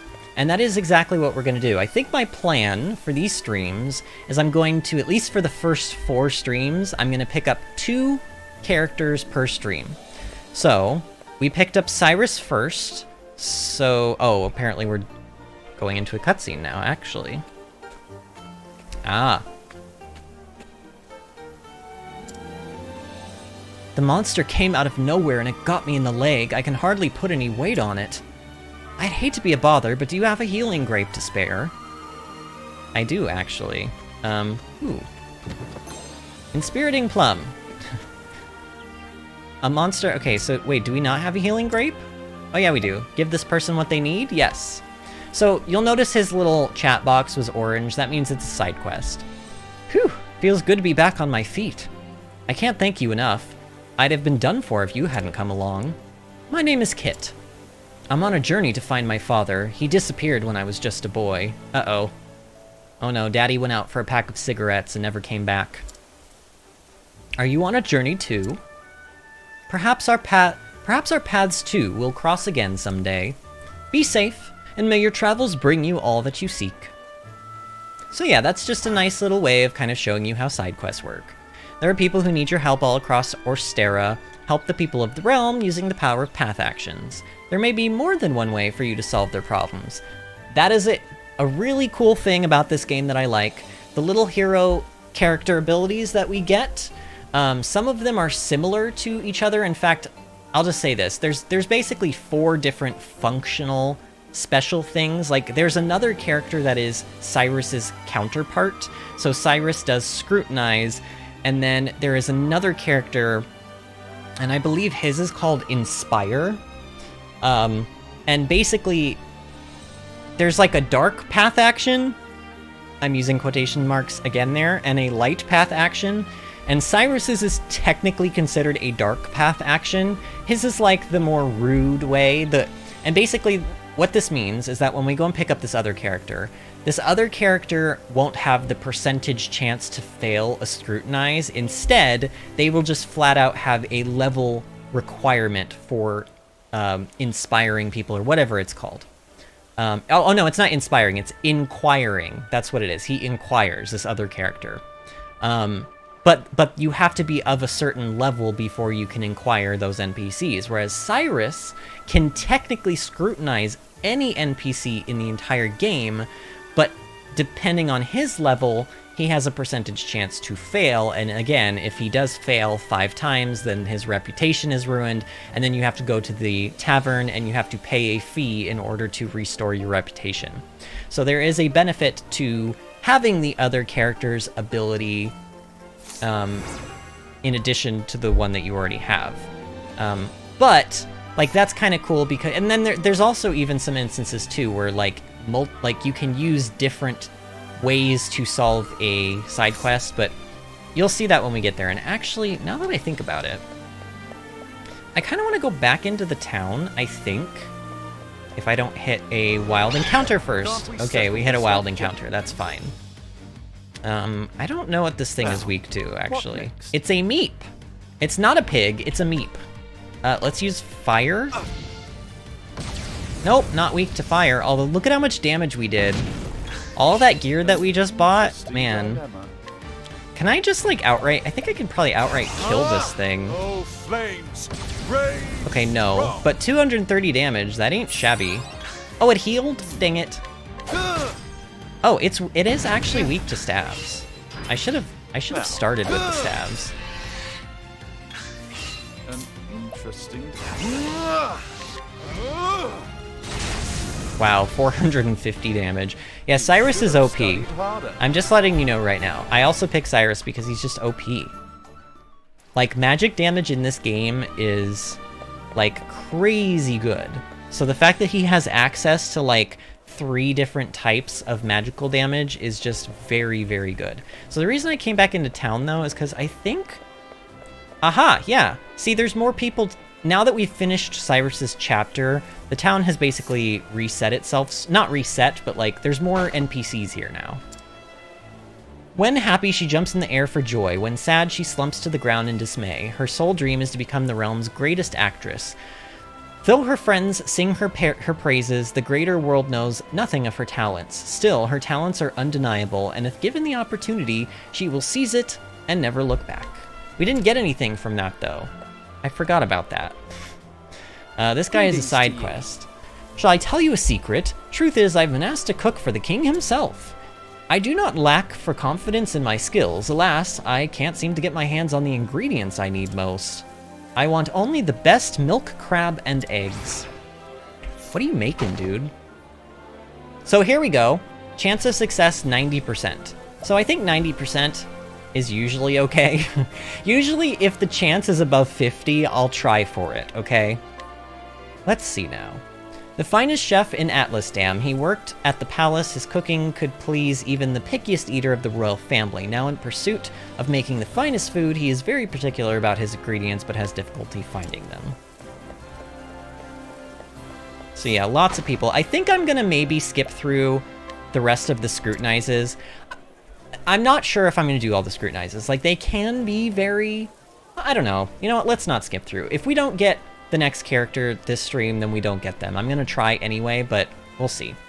My master was generous enough to bequeath me to an invaluable inheritance, memories of a loving family, a place within a noble legacy, and a symbol of my service. I have it hidden for safekeeping and recorded the location in my journal.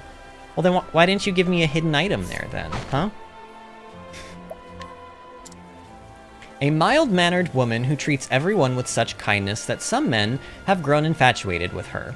She's completely unaware that these admirers have misinterpreted her actions and even fought amongst themselves over her supposed affections. For the most part, other women pity her a lot, and the men think the men utter fools.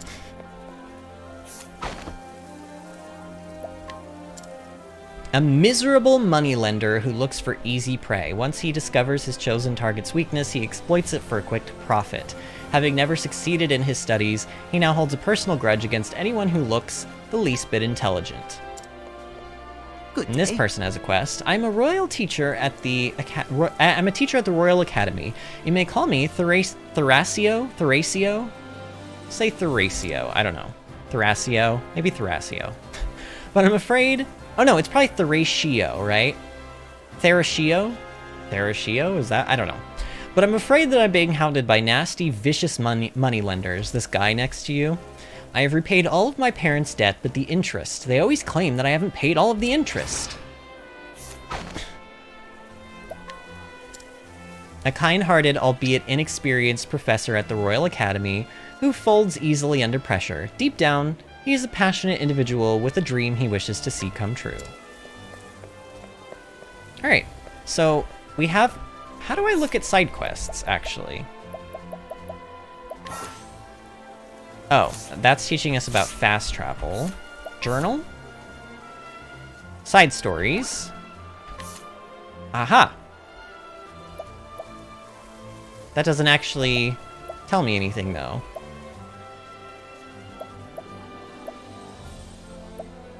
I don't know, this guy's being harassed by moneylenders. You better repay me what I'm due. Your debts are only going to keep growing at this rate. Your parents must be weeping in the afterlife to see you like this, professor. You spineless weakling, good for nothing but cracking open books. Good day. So,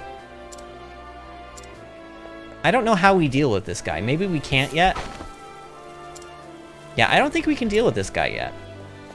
I think we can do this guy's thing, though. I think there's a way to get his ingredients. Quite possibly the most spirited woman in town, gregarious and assertive, the townsfolk see her as a leader. Her somewhat quiet son, however, tends to follow the pack, much to his mother's dismay.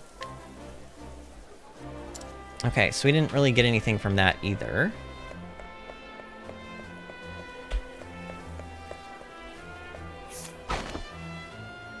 Okay, this one's an 80% chance. Alright, we did it. A terrible drunk who becomes incredibly violent when deep in his cups. A former mercenary, he knows all too well how to hurt a man, and his rampages have led him to be cast out from many a tavern. His sole prized possession is a small gold medal. A merchant who spends a disproportionate amount of time loitering near Milo in the hopes of obtaining profitable information. He tries to do so by deliberately bumping into him and striking up conversations about nothing in particular. I think we got... yeah, there's no one new in there. Is this guy new? Yep. A man of the Frostlands attempting to design a new kind of windmill. For a time, he was apprenticed to an inventor while pursuing his studies. He specializes in improving upon established designs, making them cheaper to produce or more efficient to operate. So I wonder, so far I don't think have any of these people have hidden items so far? Or had hidden items? I don't think so. I don't know, let's check up here. I could have sworn that usually, like, when you would go back, there were... Hello? Well, and like, how do I get like the ingredients that I need? Maybe it was somebody who didn't have an item on them before when I scrutinized them. That'd be kind of weird though. Oh, see? So I failed to scrutinize there, so he didn't like that. Failing with path actions will negatively impact your reputation in town, so be careful. The townsfolk will not respond to your path actions if you have a poor reputation. Fortunately, the bartender at the tavern can fix your reputation for a fee. So what was that? We failed a 90%? Man. A young man who wants more than anything to help others, proud of how his father supports public figures from the shadows, he strives to live up to his example. Should he follow in his footsteps, no one will ever know how instrumental he is to the success of others. I don't know. I'm still debating whether or not I want to read all of these scrutinizes. Like, it's a lot to read, and even though they do add flavor to the world, I don't, like, there's a lot of them, you know what I mean? And they could take a lot of time. I might just scrutinize, like, important people, like maybe people who have, or I'll scrutinize everybody, but maybe I'll just read the people that have quests and stuff. I don't know. This tome, The Ancient Capitals, contains a record of the ancient city of gold. Look, do you see? An entire city where everything is made of gold. I wish there were more details about it, but it's only the briefest mention. So, like, I'll read hers, for example. An avid reader who spends most of her waking hours in the Royal Library. She would rather read than eat, and once neglected to sleep for 3 days, too absorbed in a good book. Geez, lady. She claimed to have inherited her love of literature from her late mother.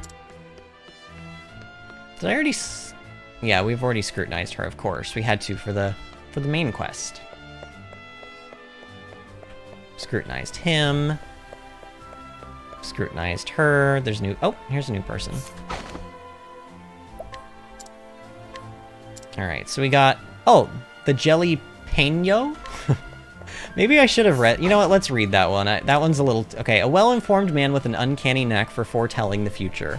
With his vast wealth of knowledge, he has consistently managed to predict market trends. Word of his talent have reached the ears of the Colzione family, which has taken an interest in him. Hello. You interested in trading? Because I've got an opportunity you might call golden. Want to hear it? Of course you do, matey. Of course you do. Okay. I don't know. We got some kind of information from him. Don't know what to do with it yet. 60%. Ooh, we did it though. A young troubadour who has only just embarked on his journey to become famous. As his own poetry is still lacking, he spends his days wandering the realm and studying the works of the masters. Even when he is simply practicing singing another song, people flock to listen, for his voice is beyond compare. The Song of Socrath. Okay. So you're gonna get a lot of little, like, you notice, you know, we got the Jelly Peño and the Song of Socrath. Those are items or pieces of information that we will need for future quests that are maybe even in other towns, honestly. It's kind of interesting. You can actually do quests sort of out of order. Like, there will be a quest where somebody will be like, I need you to get this thing for me, and the thing that they need is in another town. But what happens if you did that town first and you got the information from them like beforehand, and then you found the person who needed the item, well, the game will still let you complete the quest in that order, which is actually kind of cool. It's a system that allows the game to be kind of done in any order without there being any issue of like, oh no, I couldn't see that quest was there, and because I hadn't picked up this other character for, you know, like, it doesn't cause any issues this way, and it actually, it's quite nice. Like, sometimes you'll just go up to talk to somebody and they'll be like, oh, I see you have this thing that I need, may I have it? And you're like, sure, and then you finish a quest. So it's like you started a quest and you didn't even really realize that you had started it until you turned the thing in. With a passion for paintings, this aristocrat spends his time and money collecting art pieces from painters in every region. Eventually, he plans on opening a museum to show the world the magnificence of all the artworks he has amassed. Sean says, fix reputation. I'm just imagining a medieval crier yelling fake news. Either that, or you pay him, and he's like a hitman or something, or like part of a mafia, and he like threatens everybody that if they don't treat you better, that they'll be done in. You know what I mean? I don't know if there's gonna be anything else in here. I think we pretty much did. Yeah, we've pretty much done everything, as far as I'm aware. Although, the milk and eggs and everything, how do I get those? Like, I almost wonder, I thought that you could get all of the items that you need for that particular quest, like, in town. So maybe it's off of, like, somebody I've already scrutinized, and it just wouldn't give me the egg and the milk and the stuff for some reason. I don't know, we could try. I just don't think so. Maybe they're the guys in the inn? The tavern? I don't know. I'm almost positive that every single one of those items that character needed, I'm almost positive that they can all be obtained in this town. And wow, I gotta tell you guys, I'm glad that you and Angie are here, because nobody else is. Like, this, I mean, I kind of knew Octopath was not going to do well, because it's a more obscure, less known game, but man, YouTube is having no interest in sharing this stream at all, which is a little bit sad. Actually, it's quite sad, but there's not really much I can do about it, you know? I'm still gonna do the game. I'm gonna play through this whole game, because it's something I want to do. Yeah, I don't know. Where do we get these ingredients from?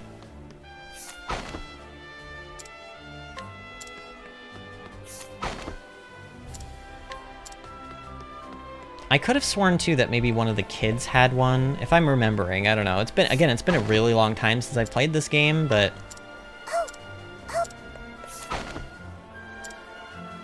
yeah, I don't know. Weird. I don't know how to get your ingredients, dude. Greetings to ye. And it doesn't seem very interested in, like, letting me know how to get the ingredients. Oh, you know what? I think I remember. I think we need a character. There's a character in this game that can steal, and there's a character in this game that can purchase, and every NPC has kind of a loot table on them where you can either steal their items or purchase them from them. I think these items have to be stolen or purchased. I don't think we get them off of this, so I think we are actually good here. All right, let's make our way to the next character, because I really need to get a move on. I mean, the next character's, like, first chapter should pretty much go a lot quicker, because in theory, I'm not going to be sitting around explaining everything, you know? Are these guys weak to fire? Oh, flames! Nope, not weak to fire. I know they're weak to stabs, but I can only hit one of them with the staff at a time. Oh. After this battle, I need to very, very quickly go and see if my husband is home, because my dog gets a pill at 9 o'clock every night, and I am unsure if he's home right now or if he's still out. If he's still out, then I need to go and give her a pill. Pierce them through. Not bad. A passing grade. Okay, let me go check on this real quick.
Okay.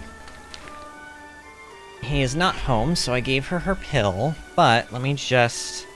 I'm gonna send him a text so that he knows not to give her her pill when he gets home.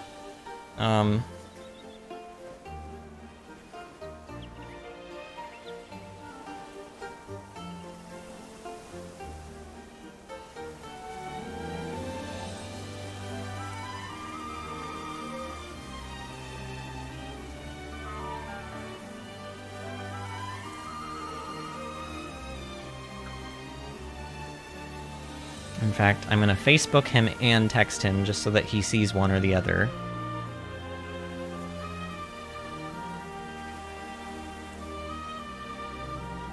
Okay.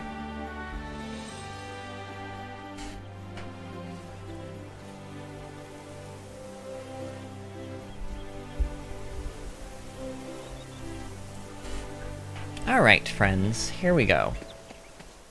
So this is really the... Now, you'll notice on the map, like, we can go in any order we want to. So we could technically go up here, and we could grab Ophelia, who is the cleric. Or we could go... I mean, we could get them in any order. We could pass Ophelia and go get Haunted if we wanted to. What I am going to do is go get Tressa, the merchant. That is where we're going to next. So we need to make our way south.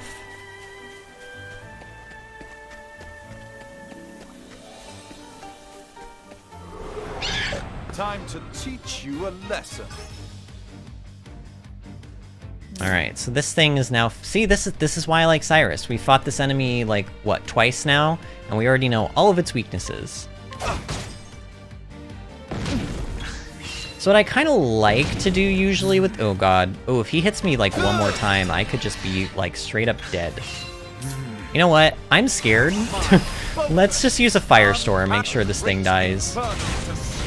Yeah, wow, I just did like 1100 damage to that thing. That's crazy. Oh, and we're like almost gonna be leveled, but not enough. Like I need to at least heal, because if I don't heal, I'll probably die. And I think when you die, unless I'm mistaken, I think you go back to the last place. Like, I think you lose progress and you go back to the last place you either saved or auto-saved, and if I'm correct, I think it auto-saves you every time you enter a new, like, area. Alright, they're weak to swords, which we don't have, so, let's start off with, well, let's do Fireball, because I think these guys, yeah, they're weak to fire. Unfortunately, that means I don't have SP to do anything with. I really don't want to use an Inspiriting Plum, but I guess I have to. I should have gone to the inn before I left again. It's fine, we can take a little bit of damage, though. Plus, I think we're about to level up, so we're about to get all of our SP back anyway. Which is part of the reason why I didn't want to use the plum, but here we are. In fact, because we're about to get it all back, let's just finish them off. That's insane. I mean, that's a crazy amount of damage. When I first played through this game, I was not doing that much damage, because I didn't, like, fundamentally understand all of the ins and outs of the system. Also, look at the sand. Isn't this gorgeous? It has, like, a shimmery effect on it. It looks like glitter. This is also, like, this is just beautiful. This is why I love this game. They have somehow managed to make it look so, like, classic and yet modern at the same time. I don't know. Are these also gonna be... I don't know, let's just try fire. Fire is usually my go-to first thing when I'm unsure if something is weak to, you know, an element or not. I'm gonna try ice next. Wow! God, those got to attack me, like, so many times. Okay, it's not weak to any of... Oh, you know what? I think these things are weak to probably thunder. Now that I think about it. But also, like...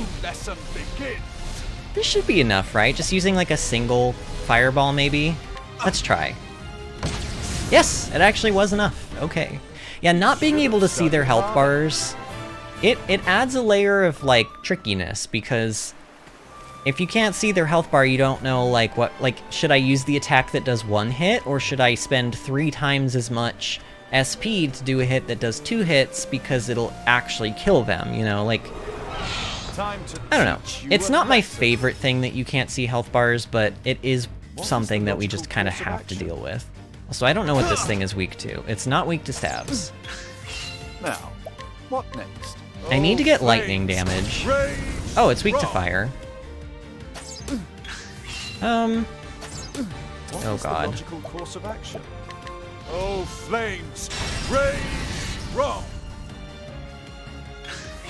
Now, my focus is oh, flames, rage strong. Not bad. A passing grade. You do occasionally get items from enemies as well. We just got some sleep weed there.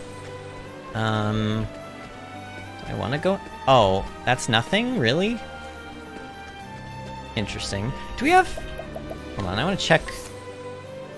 Oh, we need 100 JP to learn another ability. And then once we learn our next ability, we will be able to unlock our first support skill, which that support skill, just spoilers, is the one that makes you not run into wild battles nearly as frequently, which I do think I want.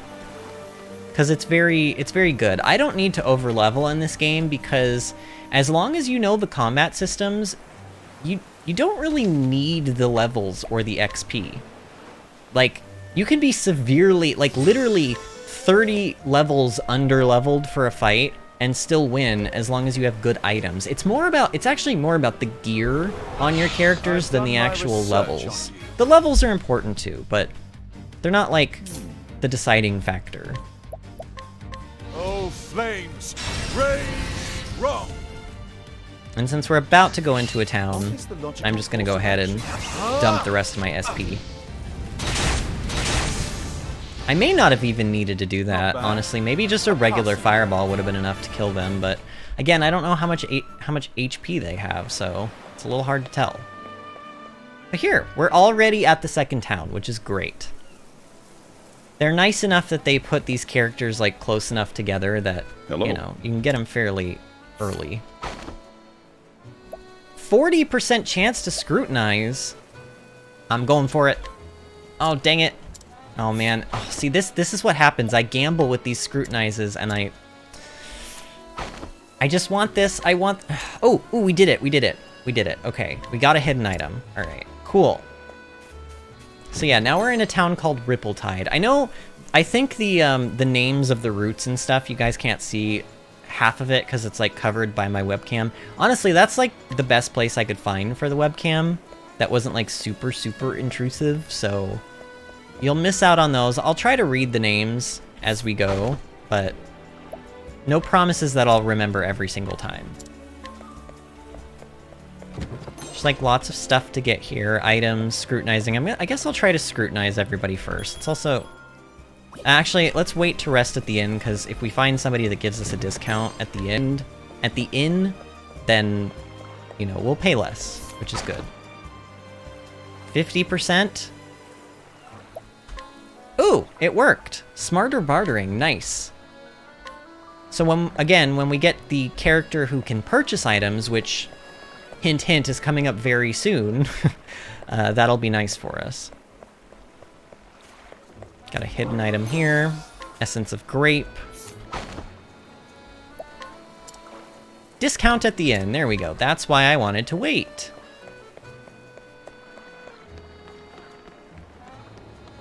Yeah, so normally, you know, in my first playthrough, like, I wouldn't have gotten this far this quickly, but the fact that, like, I guess I forgot that there was only really, like, one real route between Outlastam and Rippletide. Not all of the towns are this close together, not all of the starting towns, I should say, and not all of the towns in general, actually, but luckily for us, these two towns are pretty close together, so...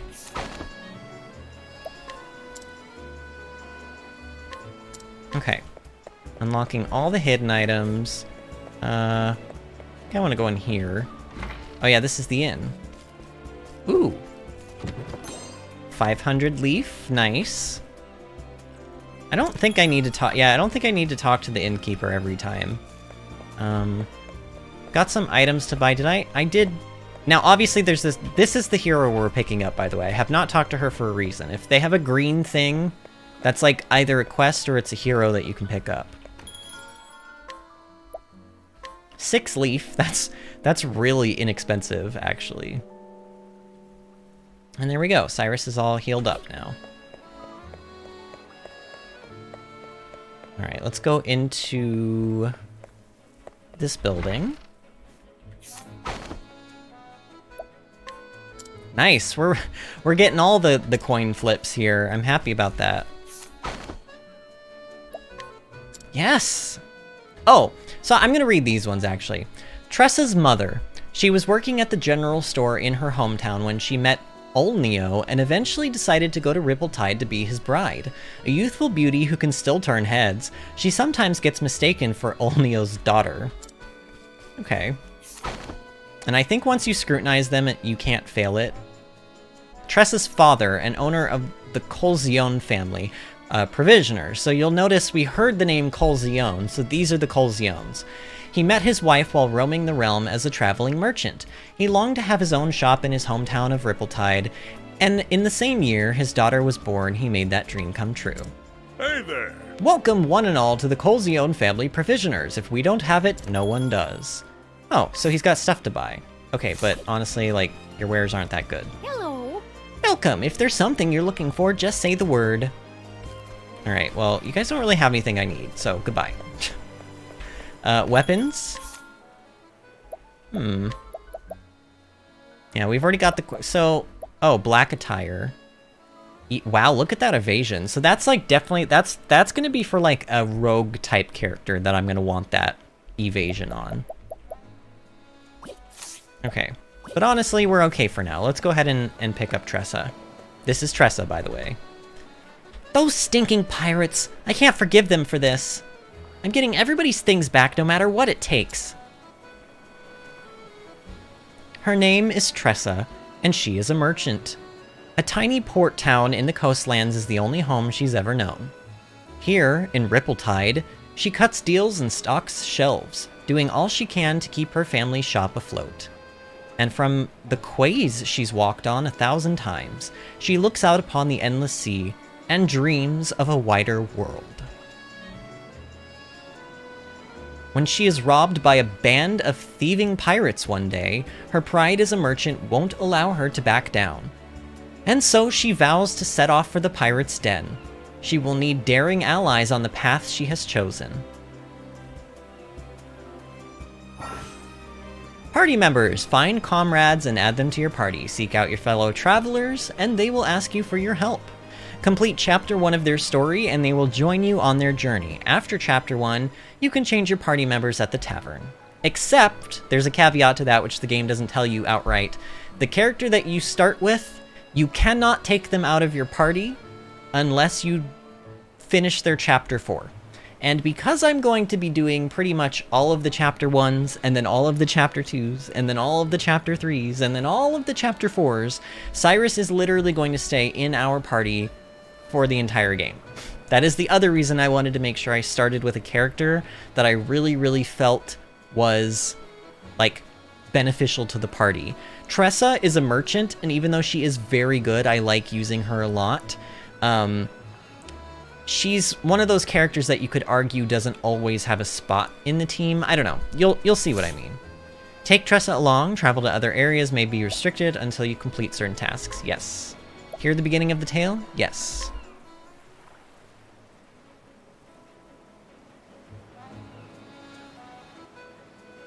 This world is brimming with treasures, and I know that what I'm searching for is waiting for me out there somewhere.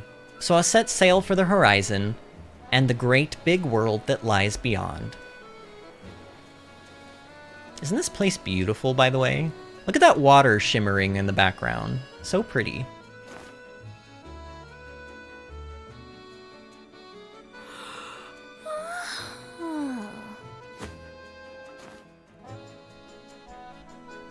Well, the shop ain't gonna stock itself.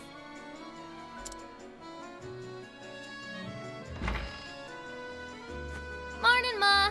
Morning, Pa. Morning, Tressa.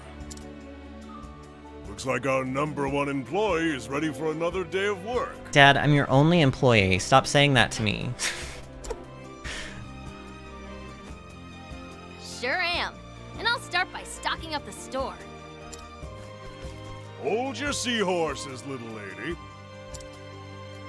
Tell me, what are the 3 things a merchant needs most? They need to be smiley, mannerly, and early. Thought you had me, didn't you?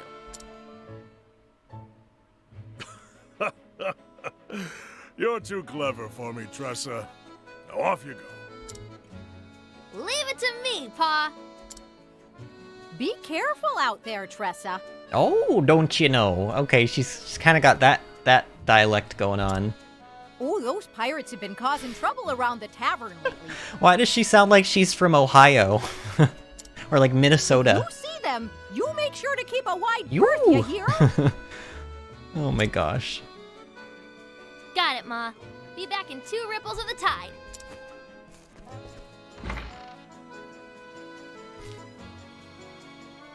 There she goes. She reminds me of myself when I was that age. Always running off somewhere, wanting to prove myself a full-fledged merchant. Don't flatter yourself, dear. Our Tressa is something special. Something special.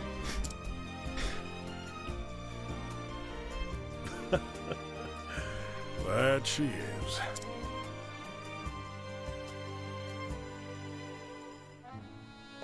Alright, so now we can control Tressa. So Tressa, actually, is it gonna let me do it?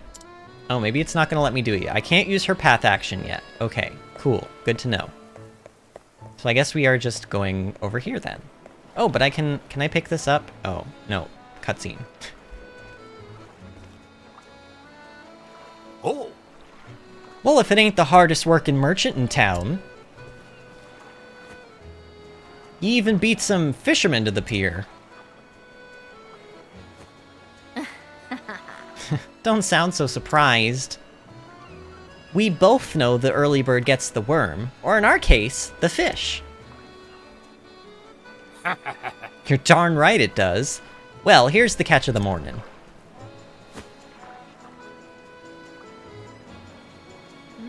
Blue marlin, I see. A big one, too, with lots of good meat on its bones. I can give you this much. Huh? It's worth a little more than that. This one's a whopper. I guess I'll just have to take my business elsewhere then. She's playing him. Your hook snagged its innards. I was willing to overlook the damage, but... Oh, I see what... So she's like, well, you know, I don't know. It's a little damaged, though. She's like, I was throwing you a bone, but now, no. He's like, fine, you got yourself a deal, Missy. Pleasure doing business with you. She's like a little con artist, basically. Sort of. I mean, there's nothing technically wrong with what she did, but it is a little sleazy. You drive a hard bargain. You're a born natural at negotiating. I was wrong to underestimate you. You got that right. I may not look like much, but I can haggle with the best of them. I learned my lesson. Well, don't be a stranger. Yeah! I won't. Thanks again. All right! Next up, wine. Path actions. Okay, so Tressa's path action is purchase. So I can purchase items from townspeople. All right. But first, let's go down here. Articulate stone. What does that do? Oh, that's probably like another like Healy type item. Actually. Oh, it's down. Oh, it's a oh, it's an equip item that prevents silence. I don't usually equip stuff like that cuz honestly silence doesn't happen enough to where I feel like that would be useful. But anyway, look at this. So now we have a little icon that has a little bag of money and a coin, and we can purchase from this woman. So she has a slippery nut for 950. Now, I will tell you, I'm not I don't have the money to do this, but I'm not buying every single item off of these people. Because, spoiler alert, there is a character where we can steal things instead, and I think it's just honestly better to go around and steal all of the items than to buy them. Yes, I'm a terrible person, okay? I know. But, also, money ain't free. You know what I mean? Like, it's hard to get money, and so I can't just be spending all of my money on things that I know that I could just steal later on. Call me a bad person, but we do need this. This is a quest item, so we're gonna buy this bottle of wine. There we go. And sometimes there's a chance when you buy an item off of an NPC that Tressa will get like a bargain, and she'll actually buy it for less than what it's priced at. I don't really understand I think the higher level she is, the more she can theoretically save, but I'm not sure what the calculation is. Steal so good, it was practically a steal. This ought to liven up our little shop.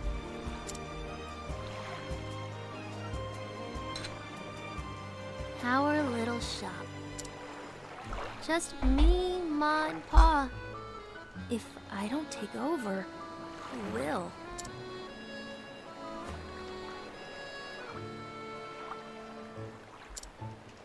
The ocean is so vast.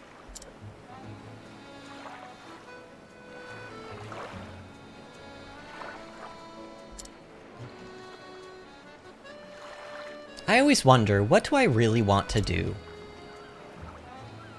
What do I really want in life? And then I wonder... what lies beyond the horizon?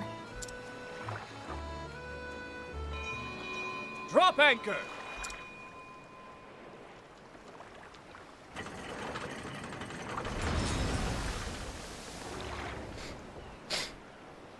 Sean says, ugh, I haven't seen that ship around here before.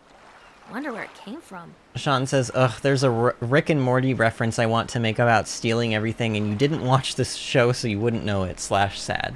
Yeah, I know. I know. Such a sad tale.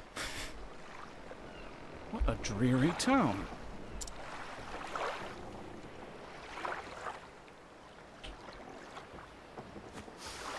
But it carries a delectable scent.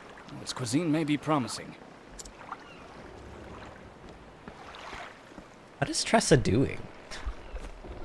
She's What's just the matter, like... lass? You look like a fish out of water. Her outfit is just like flowing in the wind, and nobody else's is. Like, he has a cape and it's not doing that. Is this a trading ship?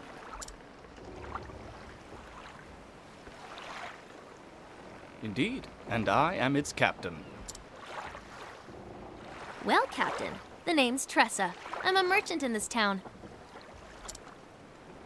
A pleasure to meet you. I'm sure you have all kinds of neat cargo on board. Say, do you mind if I take a peek?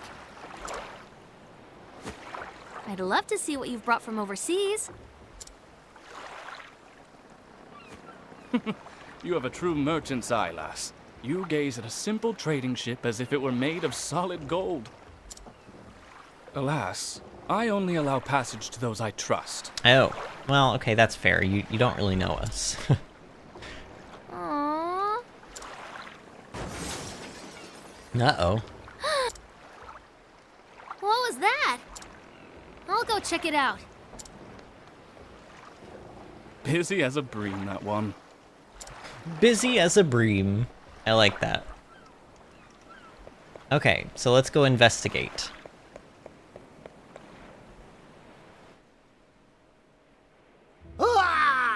Don't, I beg you. That's all I have left. Then we be in the same boat, matey. Oh. We got nothing left ourselves, ain't that right, Mac? Aye, Mick, and when we be needin' something, we be taking it. It's what pirates do, after all. But... Please have mercy. Sir! Captain, I got the goods from that there shop.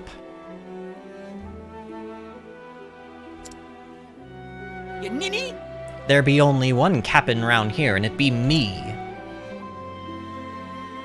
Ha! Everyone knows I be the cap'n, and you're me first mate. We'll see about that, Mac, you scurvy swine. Aye, we will, Mick, you scabby-bottomed sea bass. Scabby-bottomed sea bass. Odds. Can't ye both be the captain? Fine. Now show us what other treasure ye be hiding. By the way, full disclosure, I'm not great at pirate dialects either. I'm not great at dialects in general, but I'm gonna try my best, okay? I'm just trying here. Hey, stop that. Says who? I won't allow it. Says me. The people here are merchants and fishermen doing all they can to put food on the table. Have a heart. Don't steal what little they have from them. How's this for heart? I'll give ye one chance to shove off, kid. But I... Best be on your way, little one. We're doing grown-up business here. I'm not going anywhere. Well. What you got there, kid? Yo-ho! It's rainbow wine, and it be ours now. Hey! A brat like ye wouldn't appreciate it none anyways. We're doing ye a right favor by taking it off your hands. Now say thank ye. Give it back. Lass. That's enough, lass.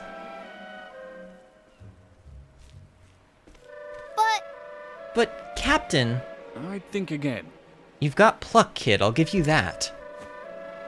But they don't look like the types who will listen to reason. Savvy? That lily-livered scallywag knows what he's talking about, kid. Best take his advice to heart. In this world, the strong take while the weak quake. Bye-bye now! Thank ye kindly for the loot, ye deck-wetting worms. Fare thee well. Aye, it's been a bloody pleasure.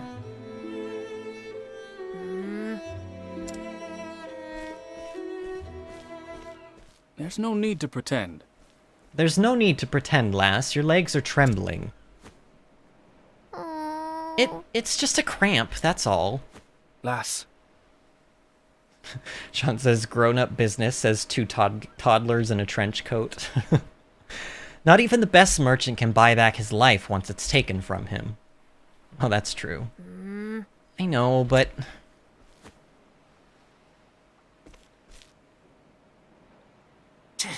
Why won't they just leave us alone? Those pirates should be out at sea. Instead, they're holed up in caves of Maya west of town. What do I do now?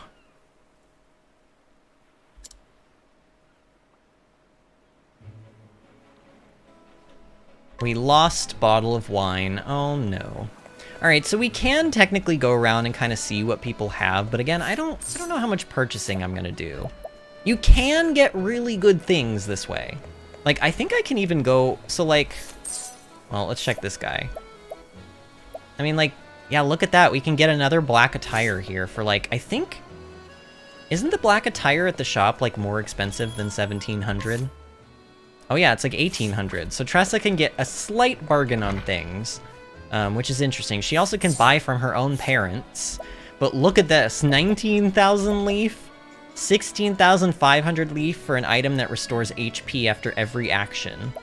And then also there's like a slippery nut, a medium one. That would increase our evasion on whichever character we use it on, like by quite a bit. But it is also quite expensive, especially for this early in the game. So I just prefer to steal these things. I really do. I know it's, you know, it's technically bad, and there are characters that like literally you can steal from even like poor characters, like characters who you really shouldn't be stealing from. And you could make an argument, like I don't know, 35 for like a healing grape is not too bad, but you get thrown items like healing grapes and stuff. So for now, I don't know, I might check everybody and see what they have to buy. but I probably won't buy anything, honestly. Hello there. Going somewhere, lass? Captain? Oh. If I didn't know better, I'd say you were setting a course straight for the pirate's den. Awfully rash, wouldn't you say? Well, I know, but... And you still intend to go, I see. That must mean you have a foolproof plan of attack. And a weapon, of course. You wouldn't dare go empty-handed, would you?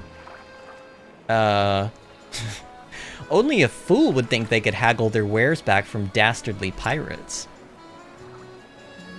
I know, but I can't just sit by and do nothing. Those poor people might starve if they don't get their belongings back. On my honor as a merchant, I can't let them get away with this. Oh? A fine choice of words, lass. really? Really? Aye, if you're so determined, I won't stop you. However... On the condition that you let me help. Huh? How so? I'm willing to part with some of my wares if you think they'll prove useful on your journey. If there's something that catches your eye, consider it yours. For the right price, of course. Deal. Okay, so he says he has things for us to buy. Oh, we have to buy them from the shipmates. Okay, that makes more sense. Well, I mean, that makes sense. I don't know if it makes more sense. I think these guys that have green, I think you can only buy once from them. I don't know. I'm just gonna buy... Do I want to buy all this stuff? I don't know. I'll just buy all their stuff. Because I think these guys you can only purchase from, like, for a limited period of time, and then they're gone. Like, literally after this section, they're gone. So I'm just gonna buy everything. A lot of this is stuff that I can vendor for, like... I think I can sell it for, like, even more than I bought it for in most cases.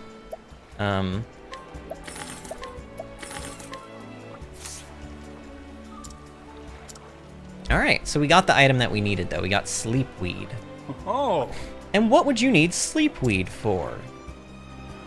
I'm sure those pirates must be exhausted after all that looting. So, I thought I'd help them relax by slipping some of this into their wine.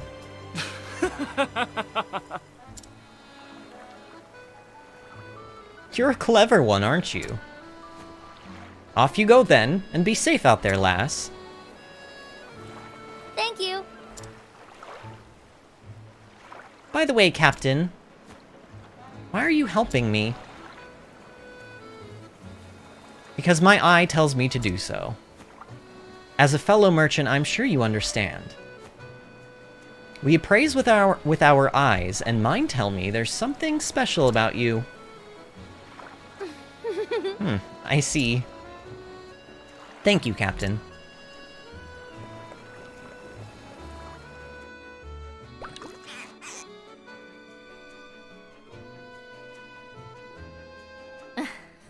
That should do the trick. Now to make a special delivery to the caves of Maya. She's literally going to spike their drinks. And so I'm on my way to the pirate's den. Really? You're gonna help me? I can't thank you enough. You've got a heart of gold. So that was her, just so you guys are like, you understand kind of what's going on. That was her telling us the story of the moment before we met her. And now we are back in the present and we have agreed to help her out. Now that I've slipped some of this sleep weed into their wine, once they've dozed off, the stolen wares will be as good as mine. Tressa joined the party, and there we go! We got Tressa now! So, the next thing we can do, and actually do I want to, like, give Tressa... I definitely want to equip her, I think... Yeah, with the wind attire we picked up from earlier. But I don't think I have anything else for her. Let's go to the shop and see if I can maybe get her a good weapon. Because having a better weapon on Tressa going into this next part would be useful. I could give her a wolf's bow. So, oh wow. That actually, so... Well... The iron spear could technically be good too, but the wolf's bow seems like a much bigger upgrade. It's so much money, though. But honestly kind of worth it. Like, it's... Oh, also, it would help if I had details on. I was wondering why I wasn't able to see the stats. I was like, I know there's a way to see the stats on these items. Yeah, let's get her a wolf's bow. So Tressa, if you haven't been able to tell, she has access to spears and bows, and I believe that's it. I don't think she has access to any other kind of weapon. So Tressa is spears and bows, and Cyrus is stabs.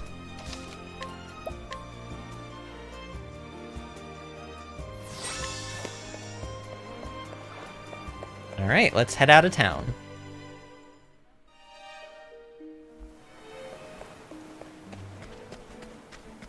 We're making pretty good time. I'm 100% positive now that we are going to finish Tressa's Chapter 1, like, within a decent amount of time. My streams, for those of you that don't know, anyone who is watching who doesn't normally watch, they usually last around 3.5 hours to 4 hours tops, usually, so. Alright, so Tressa, the two skills that she has access to now are Collect money, leaf, from a single foe. So you actually can loot money from enemies with Tressa. However, there is a caveat. The success chance depends on how low the enemy health is. So right now, at maximum health, the chance of actually stealing anything from this enemy is only 5%. So it's obviously not worth using. She also has access to Wind Element. This is Trade Winds. It deals heavy wind damage to a single foe. So it's actually, in theory, it's worse than Cyrus's elemental abilities because it can only hit one enemy at a time. Also, I didn't really go over this, but you can also use items in battle like that. You can also defend, which I didn't mean to do. But there you go, now you've seen it. I defended. And all defending does is it makes the character that defended take less damage from the next hit that they're hit by, while also allowing them to attack earlier in the next turn. So, what we're gonna do here, though, is we're gonna just fireball this thing, because I want to break it. And I suppose Tressa can now actually, like... My turn now. Here, we'll let her use, like, a really good Trade Winds. There we go, 389. Tressa doesn't have nearly as good of an elemental weapon, though, as... Well, actually, did that bow that we bought have elemental damage on it? Where's Tressa's equipment? Oh, actually it does! So Tressa's got 34 on her weapon, and Cyrus has 38, so they're actually, like, her elemental capabilities are pretty close to Cyrus's right now. Cyrus still has more base elemental damage, though, than Tressa does, but... You'll see, Tressa is more of a... She's like a character that you use to do some tricky things. Like, she's less about she can be a very good damage dealer, but she's less about dealing damage and more about using abilities to buff the rest of her team. But that's, like, far in the future kind of stuff. I don't know what else this thing is weak to. Let's try bows. Actually, I'm almost positive it should be weak to bows. It's not weak to bows. Dang it! Okay, this is awkward. Oh, flames, rage strong. Let's do this. Alright, maybe it's weak to spears then. Okay, it is weak to spears. Good to know. What next? Let's just finish it off with the fireball. Flames, rage strong. You should have studied harder.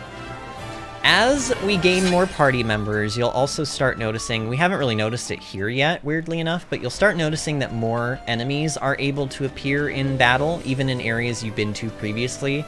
Up to, I believe, 8 enemies is the maximum that can ever be on the screen at one time. Can't we settle this? But right now we're kind of just running into one enemy at a time, which is fine. Here I go. Okay, let's just break this thing immediately, and then let Cyrus do, like, a really big attack. I don't know, hopefully this will kill it. It did! See? So there you go, the enemy didn't even get to attack, and I think... Yep, so look at if you look on our victory page, you can see we get a bonus. We got 2 extra leaf because we were untouched. We did not take any damage. We also got 1 extra XP, which is about, I think it's a 20% increase because we broke an enemy. And then also we got domination, which was 1 extra job point because we killed the enemy in 1 turn. So if you can attack and kill enemies on the first turn of any battle, you're going to gain all of these bonuses every time. And you'll see me trying to do this over the course of the game in order to just, like, you get more XP and more everything, so why not try to do it, you know? It's just, like, a good way to get rewarded for, like, good gameplay. Open for business. Another one of the reasons why I think the combat in this game is very... It just feels very rewarding. It's a good combat system. Flames, raise, roll. What? See? Enemies are jokes, like, especially once you start getting multiple characters, because you'll be able to break them so much easier, or you'll be able to break them and then also follow up with an elemental, like a big hit of an attack, like that same turn. It opens up doors for you. Unfortunately, because I'm just kind of destroying enemies, you won't see me really collect from them very often, with the exception of bosses. Bosses can give you insane amounts of leaf if you manage to steal from them, so I will be trying to steal from them. I don't know, we'll see how it goes though. An interesting dilemma.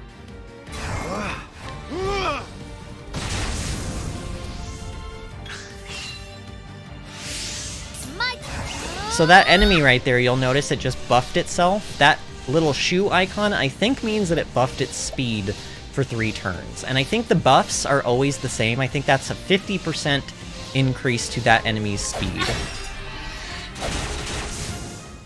And there you go. Even Tressa's bow does a lot of damage. Like, we did 53 damage or whatever when we broke it, and then the next 2 hits did like 83 each, because it was broken. Breaking enemies is just, you have to learn how to do it. It's like, when I first played through this game, I didn't really understand just how crucial breaking was until I got like a few chapters in. And then once I started figuring out how broken it was to break shields, then it was like the game opened up to me, you know? What to do? Now, what?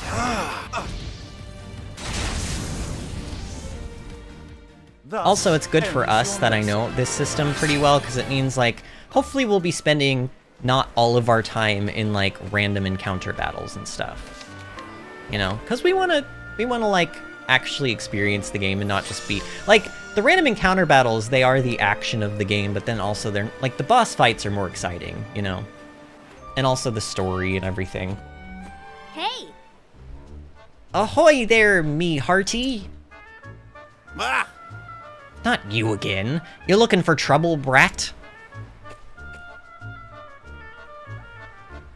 No siree, I came to apologize on behalf of my town. We should have known we didn't stand a chance against you swashbucklers. Will this do? This is for you. I hope you can forgive us. God. If they take this, they're idiots. Oh! Wine? The Cappensizz'll be... Oh my god, the Cappensizz'll be happy to see this. That word. What was that word?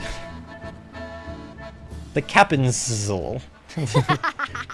Bottoms up. I like the little devious music that they're playing.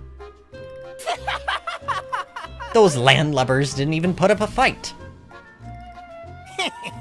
Probably don't even know how, from the looks of it. Their crusty barnacle of a town can't even, don't get many pirates.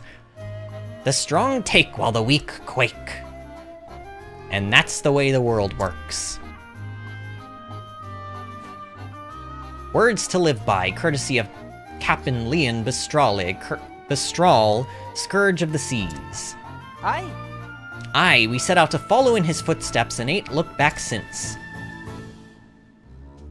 There ain't no better life than just taking what ye wants. Sir! Cap'n! Cap'n! I told you there ain't enough room for 2 captains around here. You got that right. Like I said, you're just the first mate. Ah! Set your squabbling aside, Cappenses. We've got more wine... Cappenses? I guess that is how you say that. We got more wine here. Yo-ho! Did you say wine? Aye. That kid came by, said her town was sorry for what it'd done. Those landlubbers are fast learners, or they're too yellow-bellied to put up a fight. God, these guys are idiots. All right. A toast to the landlubbers. To the limp-legged jellyfish of Rippletide. Cheers. Cheers, mateys. Cheers. To the pirate in life. I'm really trying with the pirate dialects. I really am.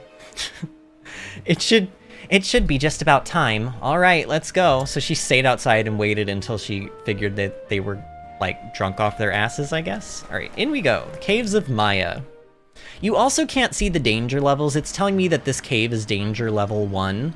So we're, like, level 5 right now, meaning that this is, like, technically under leveled, but I don't think that these, like, first starting areas can be higher than level 1.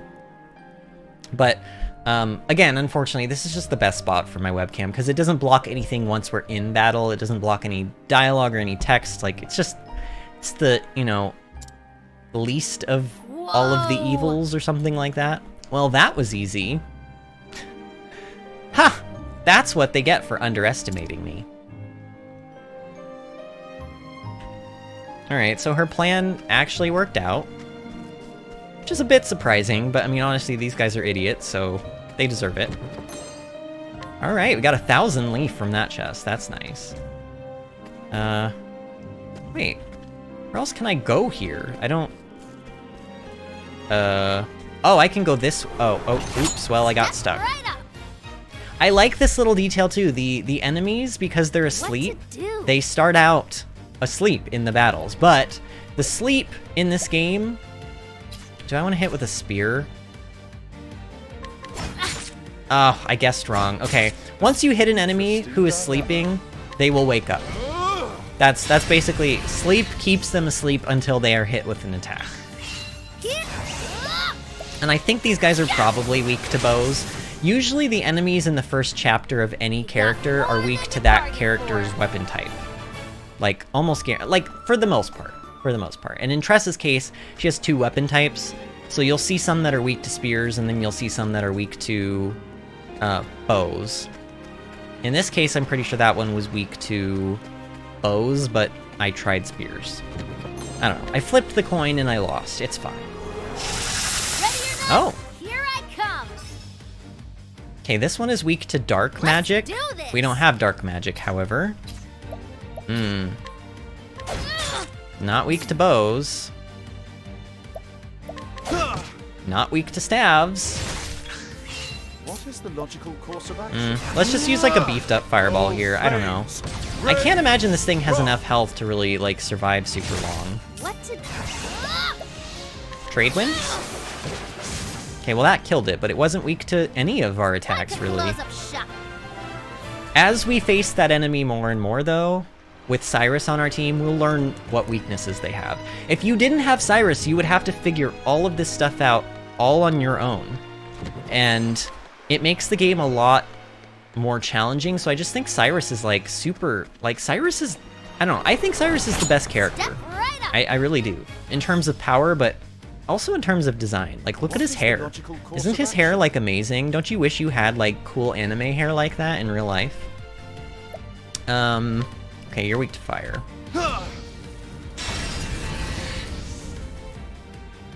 What?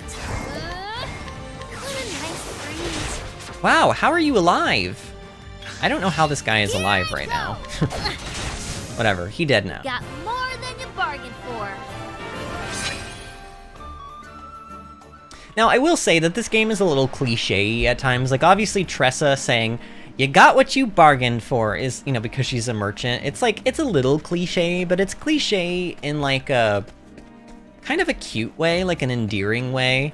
I don't know, I just think that this game, the reason I like this game is because it feels like any other JRPG or like just role, you know, turn-based role-playing game you've ever played before, but it feels like it's done really well. So it's not like, it's not innovative in that, you know, it's breaking any boundaries in terms of story or character design. It's just taking tropes from other games, and it's just making them really good. You know, like, I just think that that's why I like this game so much. I don't know. Let's use a firestorm. Let's just break here. We'll use a boosted firestorm.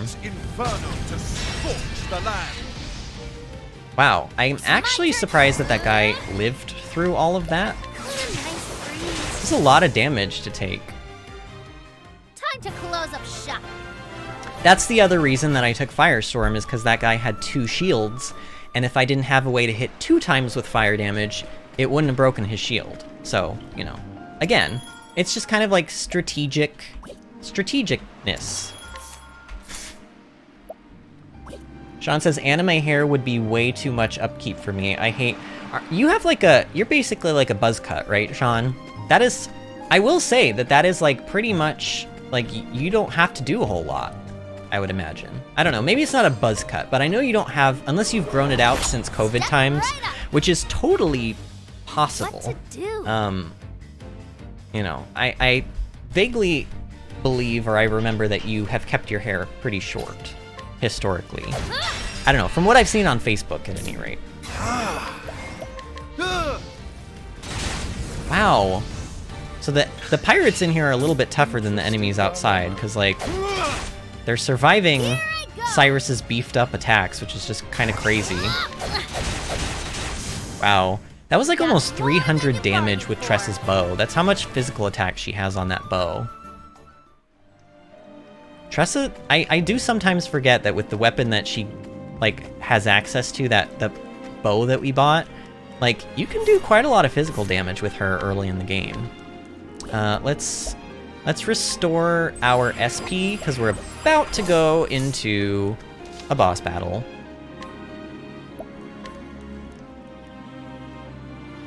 Can we, wait, did we unlock any of our skills? Oh, we did. So, okay, Cyrus, you can learn... Okay, I'm gonna do Lightning Blast, I think, because we don't have a lightning ability, and even though I could just do Lightning Bolt, I think Lightning Blast is just better. Here we go, learning support skills. You can now equip support skills from the skill menu. Alright, so I'll do a better job of explaining this than the game. Basically... Actually, will I? Oh yeah. Wait, how do I get down? Okay, maybe I spoke a little bit too soon. Ah, equip support skills, there we go. Don't forget to equip support skills. You can equip up to 4 support skills at one time. So, Cyrus, we have 4 slots here, and we only have 1 support skill learned. Eventually, and this is an interesting thing, every single character in this game can learn every single other character's support skills in the game.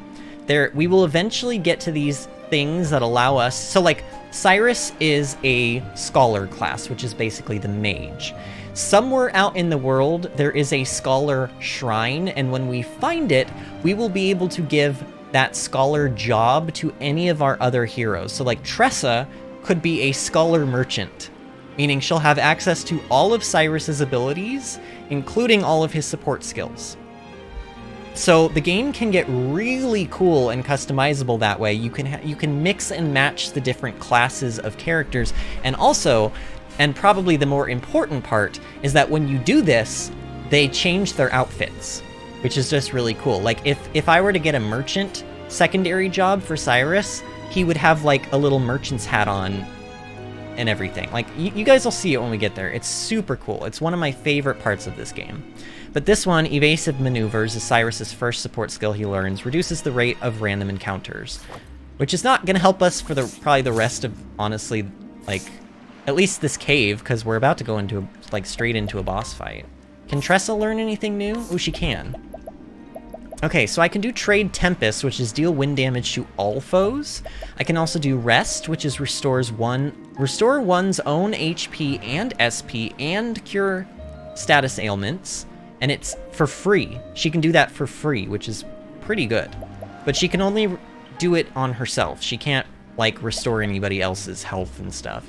Donate BP. Grant 1 BP to an ally. That's very cool. And if you boost Donate BP with your own boost points, you can then transfer those extra BP to that ally as well. Sidestep. Costs 10 SP, dodge a single physical attack with a 100% success rate. This is a very good ability as well. If you boost it, you dodge multiple physical attacks instead of just one. Hired help. Pay money to summon hired help to the battlefield. This is a really cool ability, and honestly, part of what makes Tressa really quite a good character. But I don't know, do I want to... Maybe I should just... How many JP? Oh, we don't have enough JP to get 2 things. So I could either do Trade Tempest, or I could do Hired Help. I'm going to do Hired Help. Honestly, I want to show this. And we'll get Trade Tempest next. But I think Hired Help, like, it's just cooler. You guys will see. And it can be very, very, like, borderline broken. I'm going to save again, so I don't have to do all that over. Should I lose the battle, which, like, that ain't going to happen.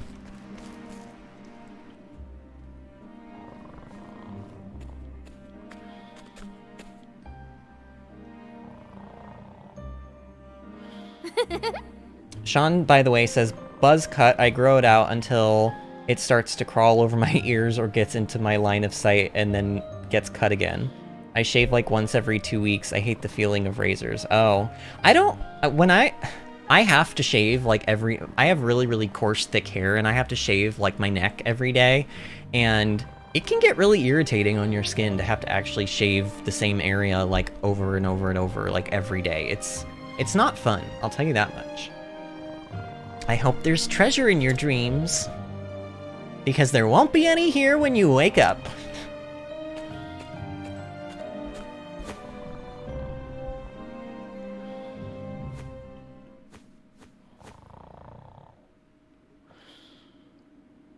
This is awkward.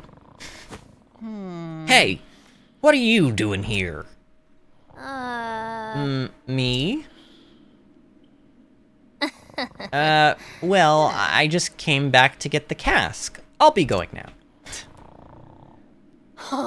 Oh, that's mighty kind of ye. Oh my god, he's an idiot. Wow. Mac! Mac! You lazy sack of bones, get up! We got ourselves an intruder! Oh! What? Uh-oh. You? I know you. You're that brat from the town. Oh, I gets it now. You came to steal our loot while we was sleeping, didn't ye? You don't miss a thing, do you? You got guts, kid, but guts alone won't get you far in this world. We don't forgive none what tries to take our hard-earned loot. Hard-earned? You stole it. What? Hard-earned? You stole all of this, yeah. Tressa and I are a mind alike. That we did, which makes it ours now. Hey! You don't understand the meaning of earning anything. You don't understand all the love and care that went into making those products.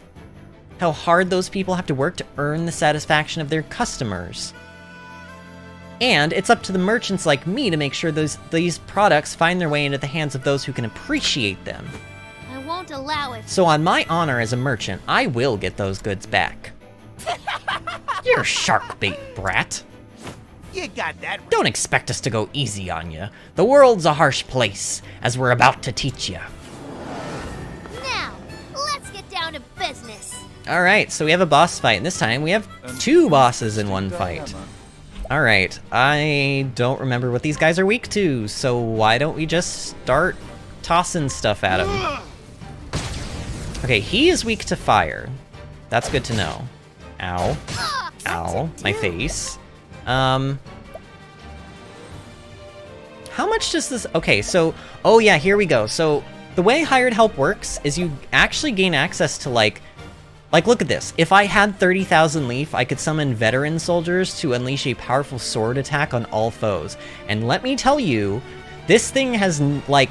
It will do the same amount of damage that, like, an endgame ability would do. So if you want to drop 30,000 leaf on one attack, you can, like, one-shot, like, some, like, crazy boss enemies, depending on how early you do this in.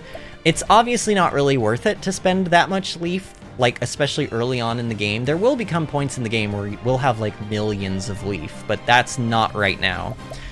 I could do Mercenaries, unleash a sword attack on all foes, and grant increased physical defense to all allies. We're gonna do this. Just because I want to show it. It's kind of still expensive for how much money we have, but I just want to show it. I'll get my money's worth. There we go. So they came, they did a sword attack, and now we have physical defense for 1 turn. Which, granted, now that I'm thinking about it, I probably should have boosted that attack because we would have gotten multiple turns of, like, boosted defense, but oh well, I didn't really do that, so... Let's just start whittling away at their shields if we can. What next? Let's try ice. God, nobody's weak to ice either, wow. Okay, let's try Lightning Blast. You know what, I'm just gonna boost it. I'm just gonna boost it. Okay, he's weak to lightning, that's good. Here I go. Maybe this guy's weak to spears. I wonder if this guy is weak to bows. He is, okay. That's kind of what I figured. Ow, my face again. I want to break this guy because he's about to attack. I don't want him to attack. Uh-oh. Me mate's got me back? What did that do? What did you just do, sir? I don't like that. Firestorm. We need to get this guy's shield down. Plus, I just want to be able to do some damage to the other boss while we can. Ow. Fireball? Oh, flames. And then Tressa can follow this up with like a really beefy something. I'm just gonna use trade winds. I don't want to spend more of my money. Oops. Oh, well maybe I meant to do that. Because he's gone now. He's out of the fight. That's actually great news for us. Let's use another one on this guy. Oh, you know what I didn't do? Oh shoot. Maybe I should let this guy live. Can I hit him with 1 fireball without killing him? Oh, flames. Yes, I can. I want to steal from this guy. I want to steal from him. I know that this seems really dumb, but I want to steal. Oh, I failed! I failed a 75% chance, really? Okay, I don't think he's on red health yet, so let's do this again. Flames. Rage strong. Here I go. Also, I can boot, like you'll see that he has a 79% chance of success now because we damaged him a little bit more, but I can collect, or I can boost collect and get an extra 10%. I'm gonna do it. Thank you. Are you kidding me? I failed an 89%? Oh no, and Cyrus doesn't really... Uh-oh, this is actually quite bad. Okay, he's broken. I didn't realize he was weak to stabs, actually. That's nice.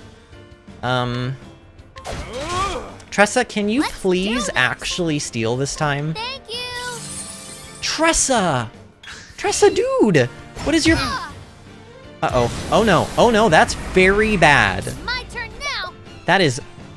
Okay, but look, he's not gonna attack for a while. He's not gonna attack for a while. Come on. Thank you. Thank you, finally! 1200 leaf. That's what I wanted to do. I'm going to... Inspiriting Plum myself, get some SP, and then I'm going to hope and pray that this is enough to finish him. It is, okay. So I could have stolen from the other guy as well and gotten another 1200 leaf, but I forgot to do that before I killed him. But you know, that is why you want to steal from bosses if you can, because they can give you a lot of money. And that's also sort of how you can justify spending money on hired help, because Tressa can technically get that money back pretty easily. Now, hand over those goods. Damn it all! You're one tough barnacle to pick, but we're just getting started. I don't think this music is supposed to continue playing after the fight's over. Maybe I'm wrong, but this seems a little weird. Mateys! Unless we're fighting more people. Are we fighting more people? Ah. You're a ninny for challenging us all on your own. In this world, the strong take while the weak quake. Yes, we've heard your little catchphrase. We have heard it. Time to learn your place, you squirmy little maggot. Oh? That's far enough. Those who only pick on the weak and defenseless have no right to speak of the way the world works. What's that? Well, if it ain't the lily-livered scallywag from before. What difference does one more make? Get him! Wow. He destroyed all of them. He done swabbed our decks. Just who are ye? Oh? I think any pirate worth his brine would already know. What? No, you cannot steal more than once per battle. Once an enemy has had their loot or money stolen from them, because, spoilers, you can also use the thief's ability to steal items from enemies as well during battle, but once you've done both of those things, you can't do them anymore. That blue spear. Oh! With the strength and swiftness of a viper. You can't be serious. Could it really be? Captain Leon Bastral. Ah. What? What? Captain, are you really the Leon Bastral? I, in the name, though a pirate no longer. Now I'm just the captain of a humble merchant ship. What do we have here? Here's a lesson for you lads, from a true man of the sea. Prepare yourselves. Dead men tell no tales. I love the Pirates of the Caribbean reference there. I ain't ready to be dead meat yet. Haul bottom, mateys, else it be the locker for us.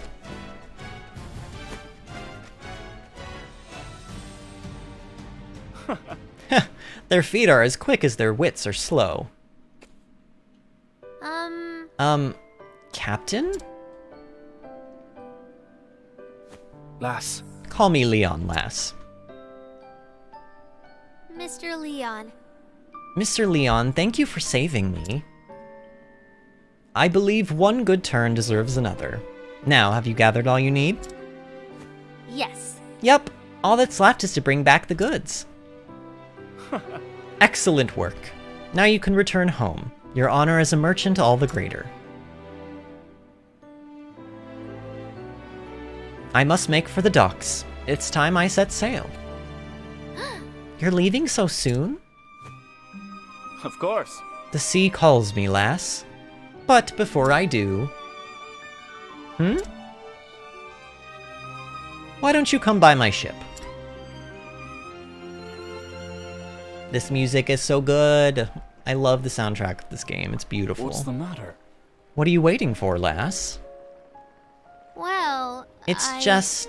You said you only let those you trust onto your ship, so... So climb aboard already.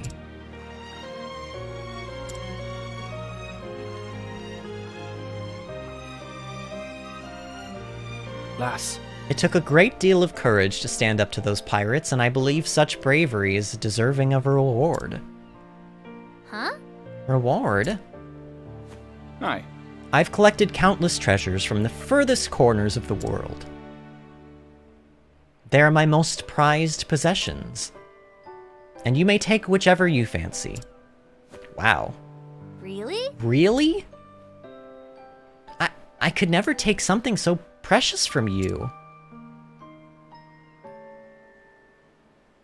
It's okay, lass. I insist. Oh? Unless you don't care much for treasure,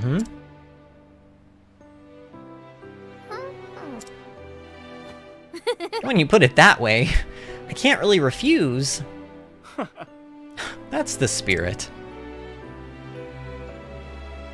Whoa! I always knew the world was full of treasures, but I never dreamt I'd see such wonders.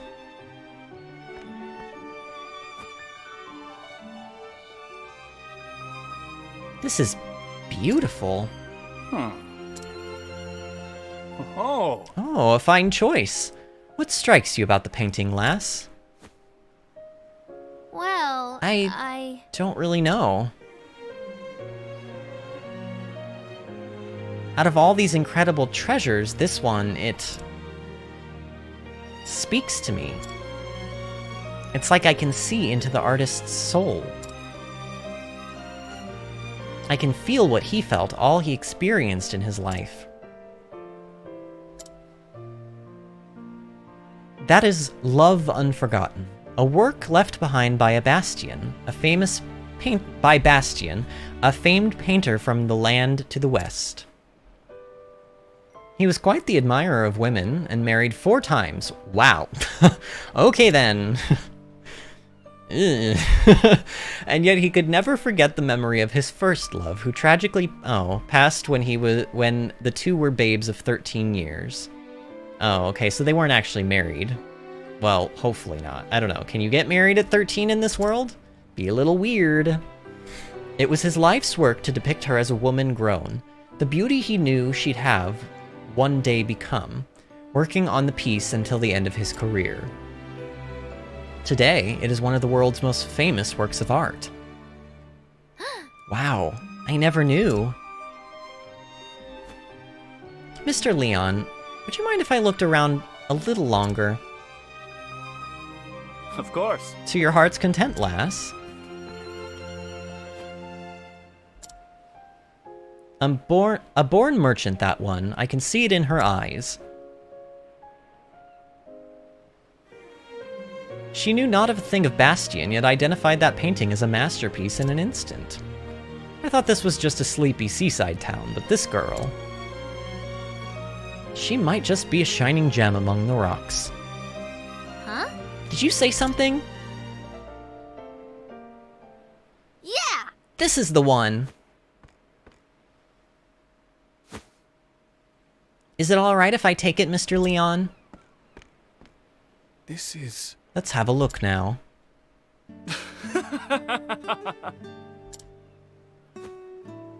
I'm afraid this old thing won't sell for much. It was left behind by a man I once led aboard in my younger days. It seemed I neglected to throw it out, and it got mixed in here. It's best you choose something else, lass. I'm not so sure No. about that. I want this one. I can't really explain it, but I feel like it's calling to me. Mm-hmm. Is it now? Consider it yours, then. Thank you. Thank you, Mr. Leon.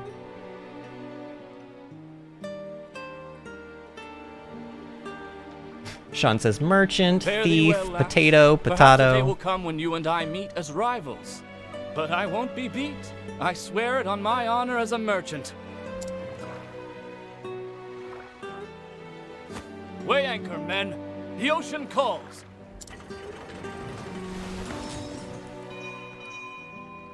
God, this is I beautiful. saw it with my own 2 eyes. How can a game with, like, like, this is just beautiful. This is beautiful. Within those dusty pages, I felt like there was something that would change my life forever. To clarify, because I don't think they really explained it, she took a book. Specifically, she took a diary. I know she's going to talk about it now, but up until this point, they didn't really say exactly what it was, I guess. Can't wait to go home and read it all.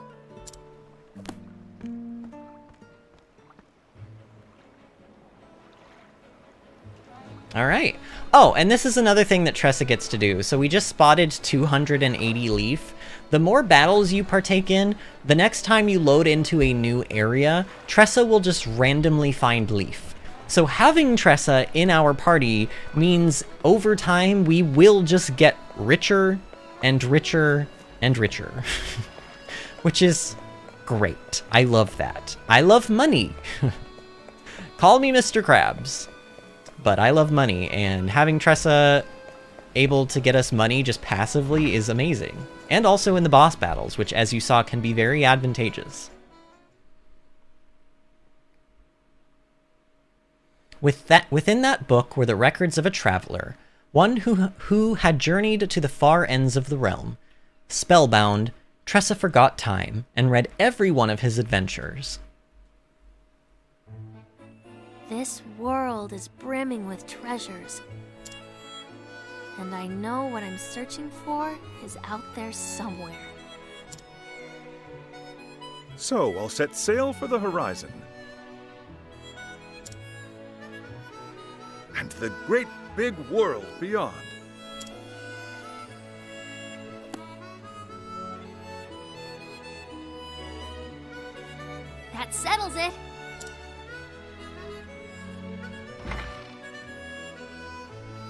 It's time I see the world! I love how she just opens up with that. What a way to tell your parents you're leaving. Leave Rippletide and become a traveling merchant. I'll see the world and have customers from every corner of the realm. Oh my. Just think about what you're saying, dear. Traveling merchant? I won't have it. You're not even a stationary merchant yet.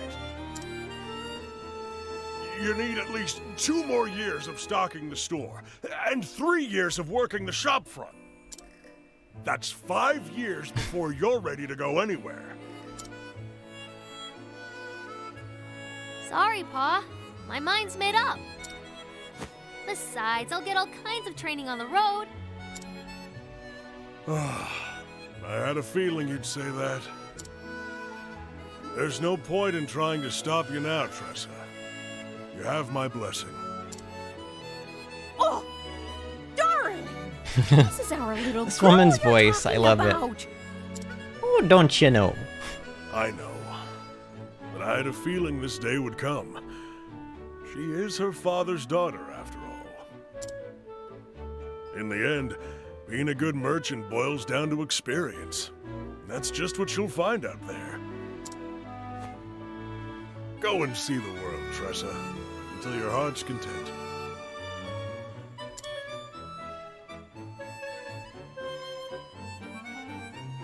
I understand, but I can't help but worry, Tressa. Do take care of yourself out there, won't you? Be strong, and may the sacred flame light your path. The Sacred Flame. We haven't heard of that yet. I don't think we have anyway, unless Cyrus talked about Thanks, it. Ma. That will come into play. I'm sorry for leaving. No, you're not. Don't apologize. Going on your journey. You're starting your life. But I'll come back one day, and you'll see just how much I've learned. We wouldn't know what to do if you didn't. After all, you're our #1 employee. Dad, I'm your only employee. Stop saying that. Oh. Bye, Ma! Bye, Pa! It's so wholesome. Isn't this just so wholesome? This little section of the game. Head east out of town. Alright.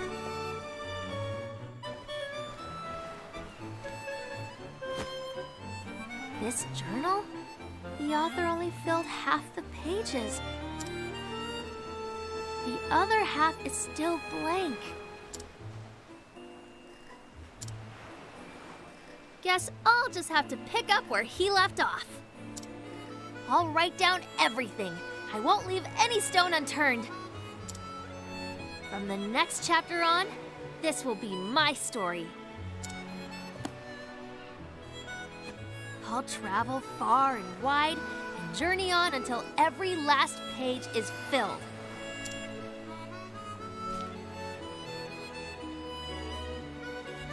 I don't know what lies beyond the horizon.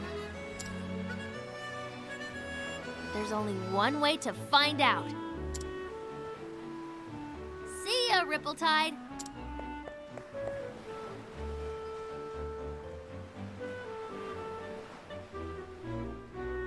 My adventures as a merchant are just beginning.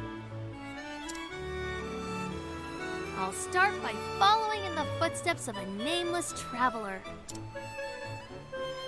And journey far, far beyond.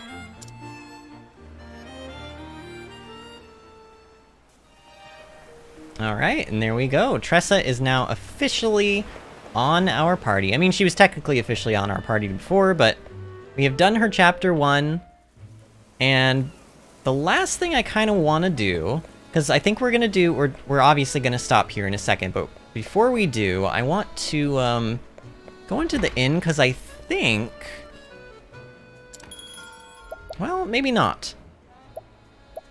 I thought sometimes you can... Oh, maybe it's when we get more characters. I think once we get like upwards of like 8 characters or so, they'll start like the ones that you because you can only have 4 in your party at any given time. So the other 4 that you store in here, Occasionally they'll have things to say, and when you go talk to them, they'll start these little moment-to-moments where two characters will talk to each other and have like a cute little moment together, but I don't think we have enough characters to actually do any of that yet. Ooh, although, there's a quest over here I want to pick up. Let's go ahead and pick it up real quick. And there's like other people to scrutinize and stuff now. 70%. Sure. Okay, he didn't really have anything though. Nox root. I mean, this is really cheap. Like, some of these things are like actually quite cheap. Like, I'll buy this for 4 leaf. Oh, and look, we even got a 1 leaf discount on some of those. So like, you know, Tressa can, like, for some things be useful. But most of the time, like I said, I would rather just steal all of this stuff than to actually, like, pay money for it. Introduction to adventuring. Is that like a quest item I might need? I don't know. That sounds... Well, no, because it says it's to sell. So all of these things are to sell, and I'm pretty sure they don't sell for as much money as you buy them for, so I would rather steal those, although I need to talk to him. My name is Lamon, adventurer extraordinaire. Perhaps you've heard of me? No? A shame that. Anyhow, I am just about to set out on the journey of a lifetime. Hark! Can you hear it? That's the sound of the great unknown calling out to me. And yet, can you believe it? I seem to be completely unequipped for my adventure. My young friend, could you help a great adventurer prepare for the journey of a lifetime? What does he want? What does he want, though? I thought that there was a way that I could find, like, what you need to actually do for these quests. Like, I thought I got more information from these, but it doesn't actually let me do anything on this page. I honestly don't know.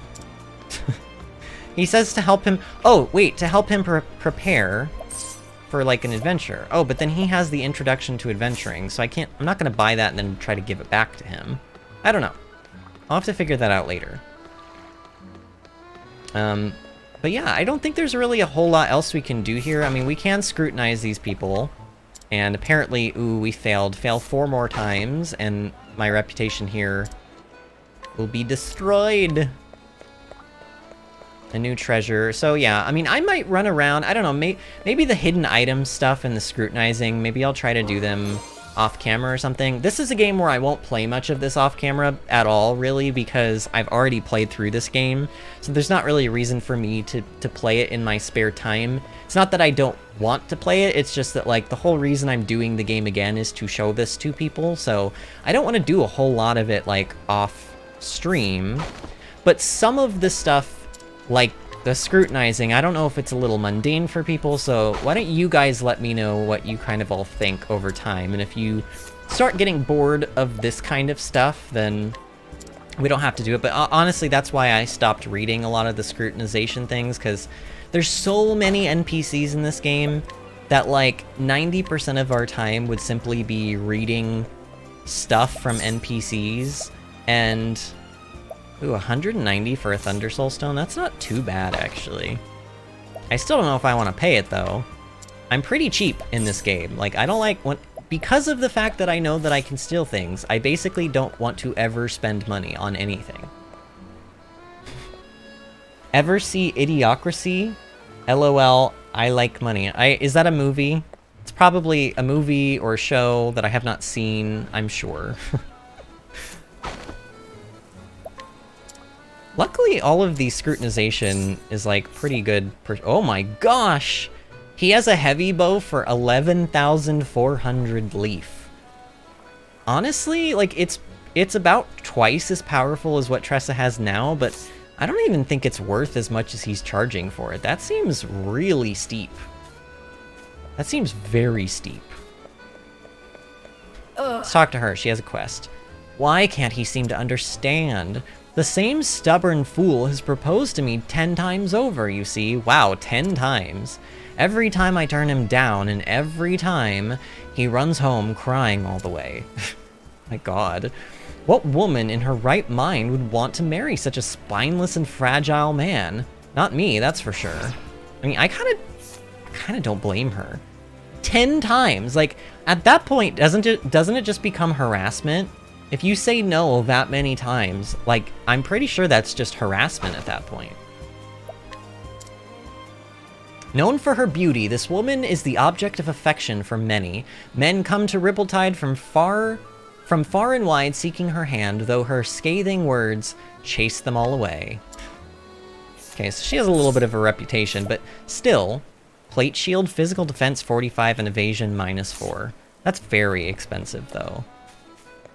That's very expensive.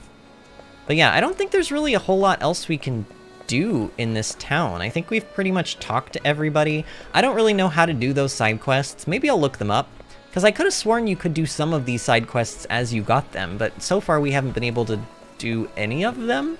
And I don't really remember, like, none of them tell you what to do or where to go or anything, as far as I'm aware. So, oh, wait, there's a hidden item somewhere down here that I missed. How did I miss that?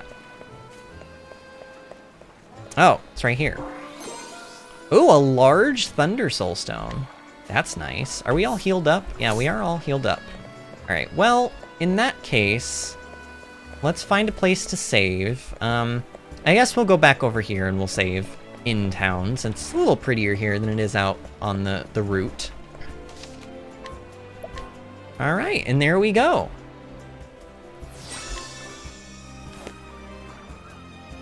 Okay, so I'm just gonna read through chat really quick, make sure I didn't miss anything, and I'm actually gonna tab out because, again, I forgot to change my top chat to live chat, so I hope I didn't miss anything.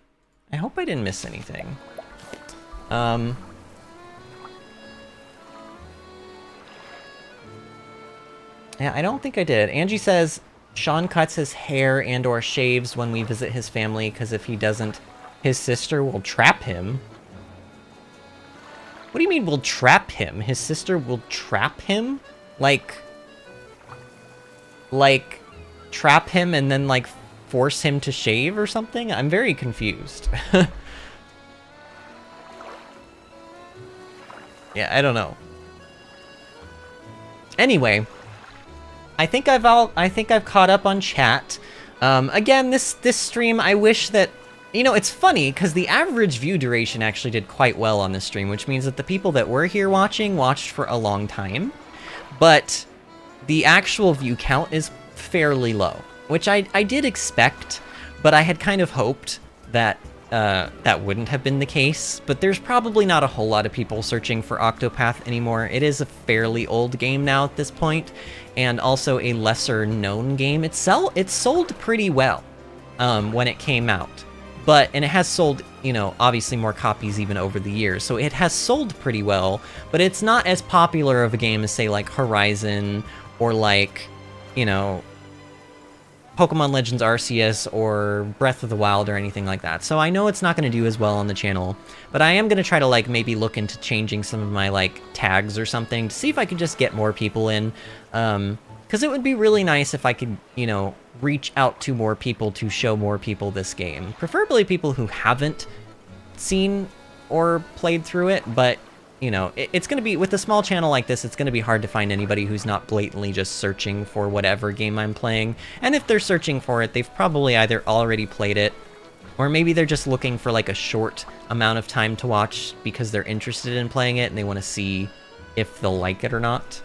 But either way, this was a very good stream. I had a lot of fun. I love this game so much that it's really hard for me to have a bad time playing it, even if we don't have a whole lot of people in stream.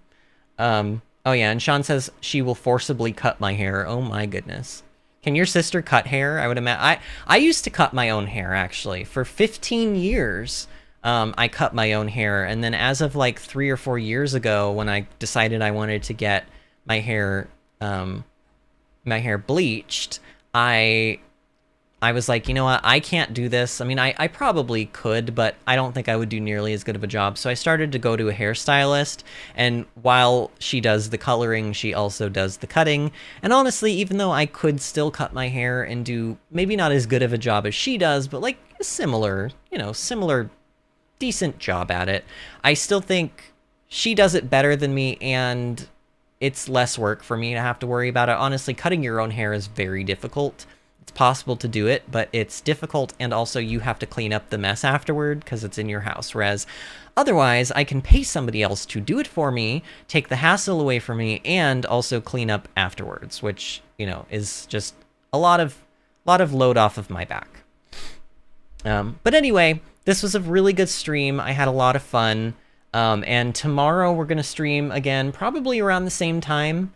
I don't know. It's usually 7 or 8 o'clock Eastern time, PM, obviously, that we stream. It kind of depends on how my day is going that day, if I need more or less time before the stream. But if anything changes, you guys will know. Make sure that you're following my Twitter at www.twitter.com/VinnyAdventures, or my Facebook page, which is facebook.com/VinnyAdventures, because I post to both of those social media sites about when my streams are going to be up. Make sure you've subscribed to the channel, make sure you like the videos, and you also hit the notification button, because doing all of those things will not only help out the channel, but will also allow you to be alerted to when I am having my streams and when they are going to go live.